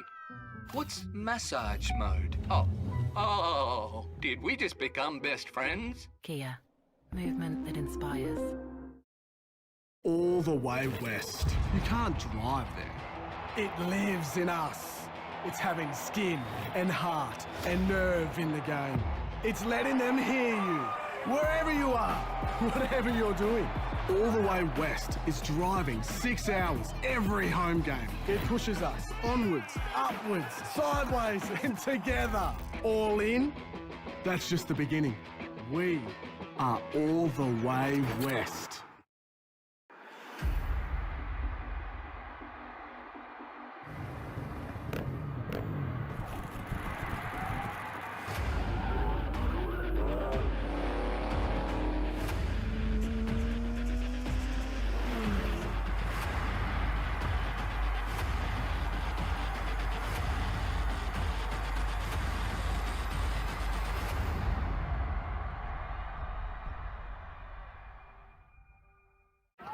They could have made it round. Let's have a ball. Instead, they made a swinging pendulum of luck. Let's have a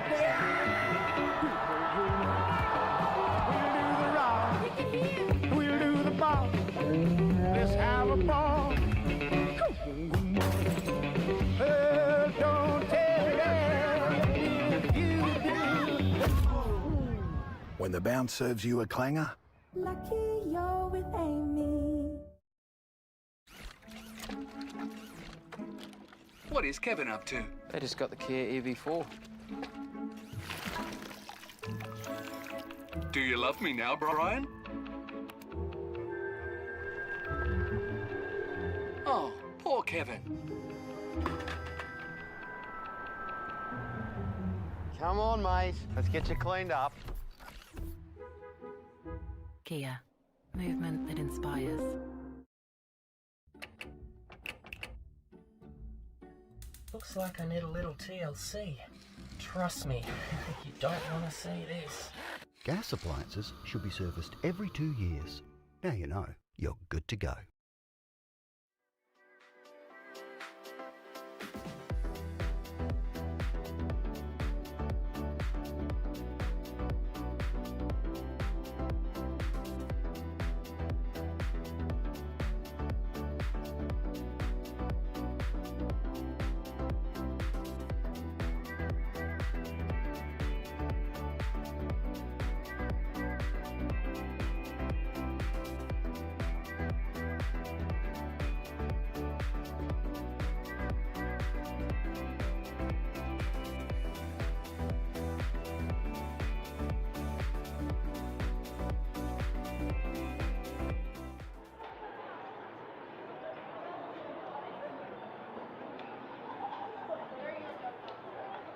Final 20 minutes of action coming up here from Sullivan Logistics Stadium. Game of the round for round 16, and it's a 4-point ball game, a 3-goal-to-1 quarter in the favour of Subiaco, means they are just 4 points within the back-to-back reigning premier. And anything can happen this final 20 minutes, Hayley. Like Subiaco, their season on the line, and I dare say that would have been part of the messaging at the three-quarter time break. Yeah, absolutely. And, you know, we were just talking off air then about, you know, they've come off the bye last week. So, you know, who's got the fresher legs? Who has the fitness to run this one out? 4 years, they haven't beaten Claremont in. Cast your mind back to round 16 this very round in 2022, the last time they beat Claremont. Jamie Harkin was playing for Subiaco that day, so it tells you how much times have changed since then. Back underway this fourth quarter, thanks to the West Coast Eagles. It's a matter of who can step up for the respective sides. Both these teams have had their fair share of close battles this year. Subiaco have often been on the end of close losses, but they did have a close win against Swan Districts prior to that, winning against Peel, so they were able to upset one of last year's grand finalists. Can they do another one in the space of the last month? Quick kick out, Johnson on the non-preferred, got it forward, comes to Lindgren, starts going to be ultra important as it was in the third term that Claremont fired with. Hobbs one way then the other. There is Lindgren. Claremont doing everything they can to deny for now.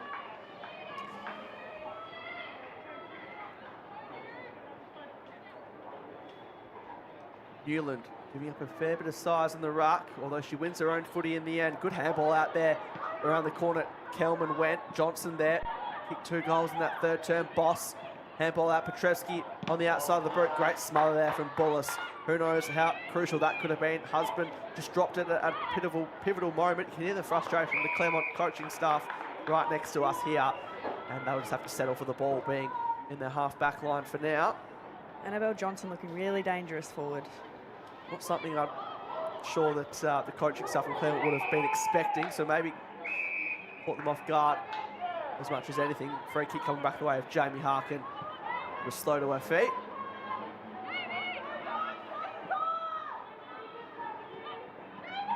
You feel like Claremont, they'll know this, but it's far too early to milk the clock or anything like that. They're going to have to score themselves, you'd have to say. Jamie Harkin's gone with the torp there. Interesting decision. Did get plenty of purchase on it in the end, so probably successful if you look at it from that avenue. I don't think it's time to be doing the torp as far as you can yet, but it's all right, Jamie, you've got time. If there's anyone that can deserve to try and do new things, it is probably the most successful player. She's achieved everything, so it's certainly the most successful player in the WAFLW competition.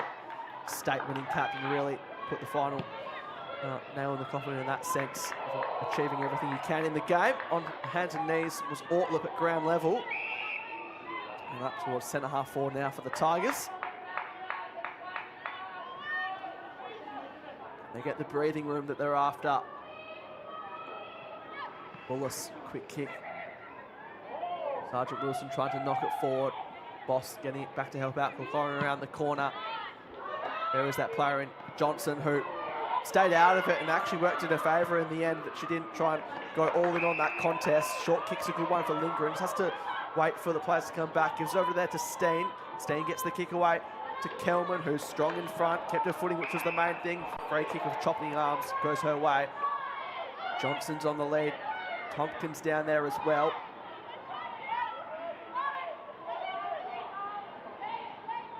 Marks out on the left, then puts it in the direction of those players. Lindgren's there. There is the crummer. Tompkins front and centre. Outside of the boot. Never looked likely and doesn't register a score in the end. Probably didn't have the time to work back inside enough, so had to go outside of the boot. Yeah, it's a very tough angle there, especially for a right footer. Gave it a good crack, but unfortunately out of bounds on the full. Hope to see what Claremont do out of their back half. In this situation so many times.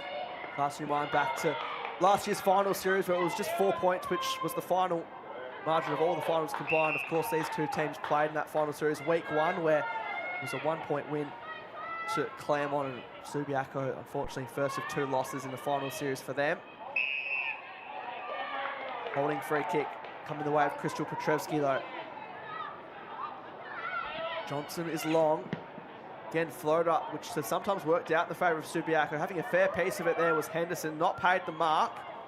Subiaco get the feeling they're threatening here, and it might not be too far away for them if they can continue to attack like this.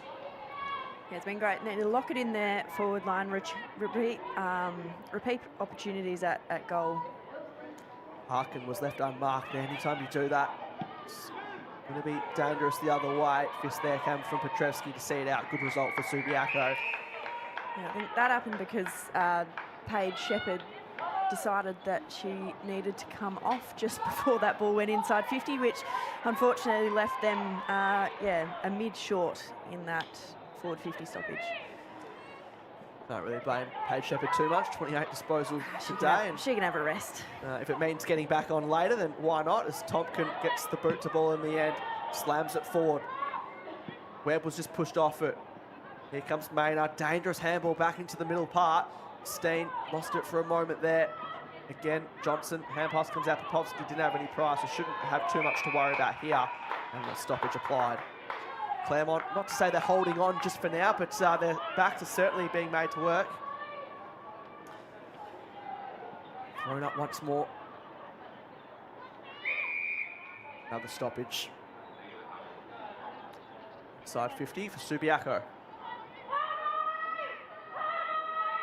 Harkin, couple of lines, aim to pull her down. Green there, this time Tompkin on the end of it. Petrevski slams it on the boot. Player unmarked was Popovsky all by herself in the end. Going to be too far out to score, but they want to isolate a player, one out. One of those players was Kelman, through the hands of her. Lindgren, did she give away the free kick? Hard to miss if you're umpire in that position, and just held on a bit too much in the end. Can't fault the desperation, but free kick given away. Yeah, she'd be a little bit frustrated with that one. Didn't realise that the ball had spilled out. See, Jess Frame has just come back onto the ground, who was left unmarked. Tompkin's going to be side by side with her. Didn't quite get that way in the end. Shepherd back onto the ground, goes there to Tompkin off a sounding step. Steen is there. Can they get it to her off the footing of Kelman? It kept in the field of play, and I feel like Subiaco missed an opportunity there to maybe see the ball out of bounds, but it's going to be a stoppage nonetheless. The tackling of Subi really shows sort of what they're after in this last quarter. Really fierce attack on the footy. Neither team yet to score. Just gone 7 minutes over in this fourth term, thanks to the West Coast Eagles. Game of the round for round 16, with a couple of rounds remaining after this in season 2026 as far as the home and away season is concerned. Vintage Sharp sends it inside 50 into the Johnson direction. They're really trying to find her in more ways than one. Off the deck went Maynard. Miscommunication a little bit there. Holding the ball. It's going to come back to Johnson as well. She's stepped up, to say the least, today. Lindgren wants it long. Johnson wanted her to lead. In the end, that's the way it went. And they turn their opponent inside out. Bosic to another left footer in the form of Kelman. Frame, not the required 15. She knew that the whole way, though. And Claremont break out of jail for now. Seaborn's there, attacked it well, got rid of her opponent in the middle of the ground, and Evans didn't take the mark, but kept it in front, which was the main thing. Ortler could have kept running. Puts a lot of trust there in Campo, lost her footing. Well done there by Lee, who also had more time than she realised. Seaborn around the corner, wants to put it in the path again of Campo, who's a one-on-one with Lee. Lee doing everything to really keep Subiaco's season alive, if you want to look at it that way. Seaborn again getting involved. Shepherd over the top. Hand pass from Crane. And a high free kick the way of Subiaco. You thought for all that hard work, Claremont could have really made Subiaco pay on the other end, but I think Rachel Ortler could have kept running. A lot easier said than done from up here, as the ball's kicked. Subiaco push out, should be given the way of Paige Shepherd, which it is, and that will mean she'll be over the 30 disposal mark for another week, which is what she's averaging in season 2026. Ball magnet for Subiaco goes to her good teammate in Steen. Gets enough just on the end of it to Popovsky. Players running back, they're being made hard to work up the ground. Both ends are Subiaco.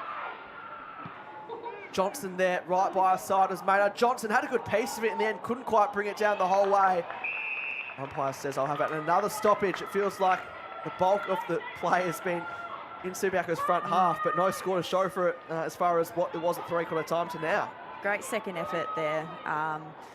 To obviously had a good piece of trying to take the mark, Johnson, but then to be able to wrap up her defender and not let it come back out. But so we see Claremont try and work it up the field again.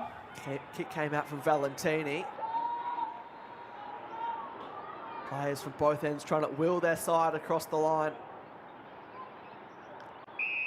And high free kick coming back the way of Subiaco, so they are being first to the footy more often than not. That's going to be holding the ball though. Massive tackle applied in context of this one. Might be Sergeant Wilson on that far side. Who knows how critical that could be. She wants to play on, but it might come back in a similar direction. Mark taken. Up and under kick. Tall timber, not really much to be seen for Subiaco. Great mark taken there, Bonadeo. Got some higher ups on it from the under-18s coaches as far as the championships were concerned. Taking that into WAFLW level after being back of being out for 9 weeks because of those state duties. Steen did well to read it. Can she keep it in the field of play? Quick kick there in the direction of Bosic. Bosic, a bit of a fumble though. Mains on the far side. Quick kick now, Lindgren. Gonna have to take on 2 Tigers. Has had to bring it to ground level. Didn't do so. Bonadeo was claiming the mark. Umpire wasn't having any of it. Johnson's there, trying to protect the space, win her own ball in the end, then gives it to Popovsky. Popovsky along the ground. Popovsky along the ground. How's this sit? Is that a goal? It is! Don't want to say it's the match winner just yet, but it could very well be so. Even Popovsky rolls it home, and Subiaco hit the front for the first time since the opening term. And again, that's Annabelle Johnson gave the handball over there to allow that run on to a goal, but a fantastic dribble kick. They're not easy to do under pressure, to get it curling the right way. So that is a fantastic finish by Eva Popovsky. And you've got to say, down the other end of the field for Dana Lee, I mean, there was 3, 4, 5 efforts for her, you know, a couple of minutes ago now, but Claremont had a real opportunity to make Subi pay when they weren't able to put a score on the board for a good 5 minutes when it was locked in their forward half. But a good team effort by Subi to get it back down there and lock it in and kick a score. The standard captain, Eva Popovsky, that's her first goal for the season as well. What a time to do so. Perfect timing. So now there's still 8 minutes remaining, but Claremont time is on their side now. As a 2-point lead to Subiaco. They've done so well to draw this back, and real sign of maturity to be able to come back the way that they have. Viney on the end of it. Subiaco playing with desperation at the moment. Trying to keep their season alive. Season 2026 off the back of a preliminary final last year. They've thrown up husband there. Hasn't stopped trying all day. Freem. Clean pick up, trying to spin back into the corridor. Handball over the top, Bonadeo at full stretch. Can she win out? Well done, composure shown. Didn't quite hit the kick, but a little bit of time for Maynard to assess her options. Puts it in the path now of Webb. Webb wasn't sure if it was intended for her or Orzul. The latter it was in the end. Webb had to shrug off, which she did, then go back to Orzul. Orzul expected to get it on the boot, which she did. There's a player out in the form of Wilson, going back with the flight. Music is there. Just slightly overran it, but kept it in front of it, which is the main thing. Hand pass there. Campo was running the other way. Those players not on the same page. Subiaco playing as if their life depends on it at the moment at the bottom of that pack called Corin. We all just take our breath for a moment. Yeah, Claremont were out there, but they just couldn't quite capitalise on the ground ball, and back at a stoppage. Shepherd trying to paddle it forward. Bonadeo's there. Hobbs did really well. Got the handball back out to Steen. One more for Subiaco, and you feel like it could be enough. At full stretch went Henderson. Players have to get back to their feet. Frames there. Has to be quick with it. Got a handball out right when she needed to. Feeling very much like a finals-like game at the moment, which is what you like to see for game of the round. Going back to the fight, greatly done there by Matthews. That is fantastic courage. Tough task, and the kick, unfortunately, didn't live up to what she did with the mark, so it'll be brought back in through Webb. Popovsky reckons she touched it, but fortunately don't have the luxury of the arc here. No. For Subiaco's sake. Webb. Great kick there. Harkin at full stretch. Anderson's the deepest forward. Lee, this is the matchup we highlighted in the pre-game that could be the deciding, or part of the deciding factor. Claremont will be pretty keen to wrap this in, you would have thought, and they do so. Still 5 minutes, but clock does not stop here. Game of the round. ATCO WAFLW round 16. Viney off the deck. Anything to get it forward, Claremont want. Seaborn's there. Sergeant Wilson. Subiaco want to get out of there in a hurry. And Seaborn, unfortunately, giving away the free kick there. Just didn't realise that the ball was not in her direct opponent's hands. Valuable seconds hit off the clock here for Subiaco. On the end of it, Crane. Almost mark taken there by Maynard. Split second longer might have been deemed. Bostic, that'll be a legal disposal, holding the ball, take your pick. Claremont, another free kick back for them. 4.5 minutes just under. Harkin on the end of it now. This is where experience becomes so important as they look to go to Bullis. Wants to find Evans. Evans, quite a bit of time and space to work with. Who does she want to go to? Didn't want to go longer in the end. Here is Seaborn trying to get separation from her opponent. And umpire says, I'll have it. Interesting to see how much space Evans had there. Let's see what they can do with this forward 50 stoppage, Claremont. Anderson rips it out of the ruck, kick smothered. If there's anyone that could do it, would be Beck Anderson. Going back with a flight. Big contest here for Sergeant Wilson to try and win, but that's a great tackle on the other end by Subiaco. Yeah, fantastic tackle in that part of the ground. Needed to make it stick, and did. Down the way of Boss. A win like this, if Subiaco can get there, would build such belief. They knocked off Swan Districts a few weeks ago by 3 points. And they knock off the back-to-back reigning premier for the first time in 4 years. It's the one goal in this final term to Eva Popovsky, her first of the season.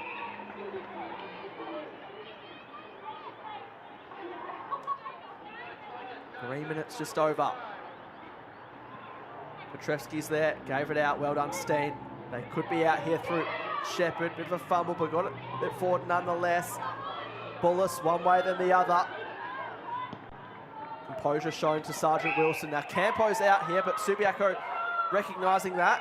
The mark is taken, Harkins over the back. They want to give it to her in the end. Campo wants to take the game on. Not sure who that was intended for, if it was meant for Orsel to run on to the end to Popovsky. She's working back the other way after kicking potentially the goal. And it's going to be a sliding and free kick. We see that call. It's very controversial in terms of contact below the knees, because obviously you want to be first to the footy. And well, Beck Anderson has a chance to potentially win the game here. Not to say it'll be the final chance, but it could very well be so. Beck Anderson kicked one today, second in the competition for goals from a tough angle. If there's anyone that can do it, it would be Beck Anderson, but she was almost already off to celebrate there. It was a good kick, but very good not enough kick. in the end. They punched it over the line, and 1 point is the margin. It was a 1 point game. In the first week of the finals last year, the way of Claremont. Subiaco, each second off the clock is worth its weight in gold here. Claremont need to, mark up their opponents here, because if Subi are able to work it out, kick mark, it's going to make it very difficult. And chopping off the arms, the call there. Tompkin in no rush whatsoever to pick up this ball. Under 1 minute 30. What would be a famous win for them. Hits up Rowe.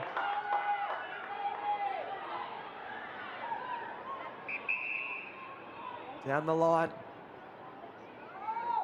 Subiaco's game to lose from here, although the mark's taken. One last chance. Seaborn takes the mark. A minute left on the clock. This is it for Claremont. Going back to the flight. Who else but Johnson? And it's quite fitting that one of their best and the only multiple goal kicker on the day takes the defensive mark in, well, her true defensive position across the face of goal. 45 seconds for Subiaco.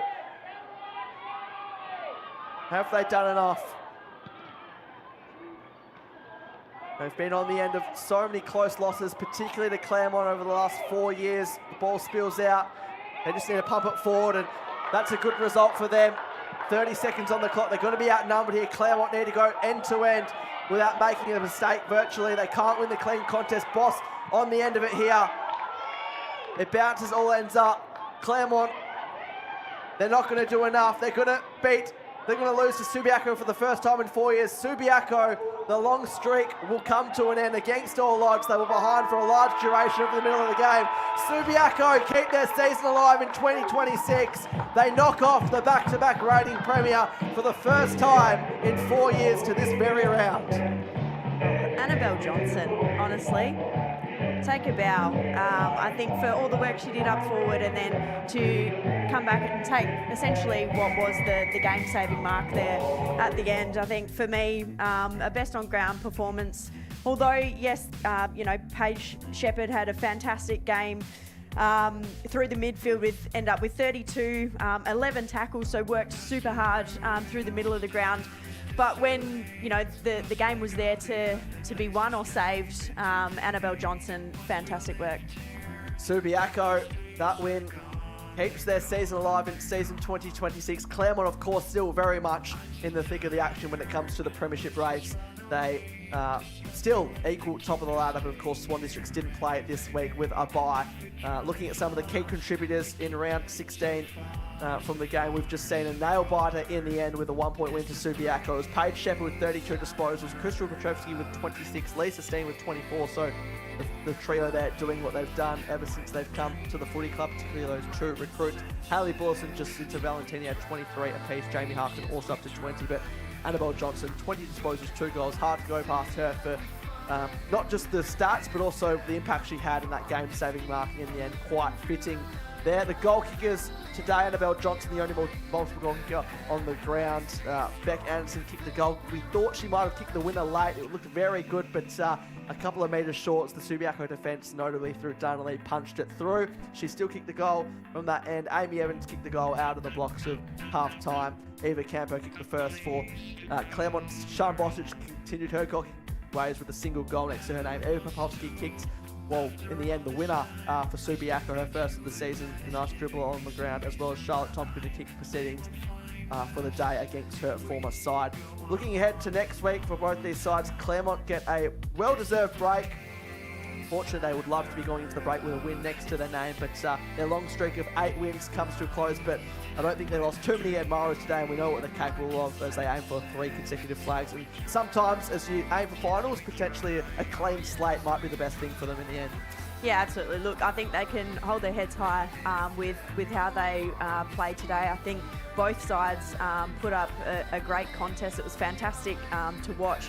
A lot of, the stats around the ground in terms of, possession was 52% Subi's way, 48% Claremont's way. So, very even in terms of, possession of the football. I just think probably in the end there, it was the real hunger and the fight for Subiaco that got it done for them. And Claremont will go away and learn a lot from that. But I loved Jess Reams come back off injury and her run off half back was fantastic. Obviously their midfielders working really hard as they always do. Jamie Harkin, Haley Bullis, Valentini, obviously. Yeah, look, I don't think they'll be disappointed with their efforts today. But yeah, just weren't able to do enough to get across the line. Such a tight competition, anyone can win on any given day. And Subiaco didn't lead at any break, but led when it mattered most right at the final siren. And they'll face South Fremantle next Saturday at Fremantle Community Bank Oval, which really is an 8-point game. They need to keep winning, but this win will certainly lift their spirits heading into that game. It's been a pleasure to share the commentary box with you, Hayley Miller. Hopefully we can do it many times more, and all the best for your continuation of the AFLW pre-season as the season approaches. But no doubt we'll see you very shortly, hopefully again for WAFLW Game of the Round. Yes, thank you very much. It's been a pleasure. That does it here from Sullivan Logistics Stadium. It's been a Game of the Round that's lived up to that title well and truly. Subiaco keep their season alive by 1 solitary point. They've been on the wrong side of some results against Claremont many a time in the past 4 years, but they win for the first time against the Tigers since round 16, 2022, and more importantly, keep their season alive in season 2026. Signing off from Sullivan Logistics Stadium, Game of the Round. Been a pleasure to bring this to you on the live WAFLW official YouTube channel, and we'll see you next week for round 17. Goodbye for now.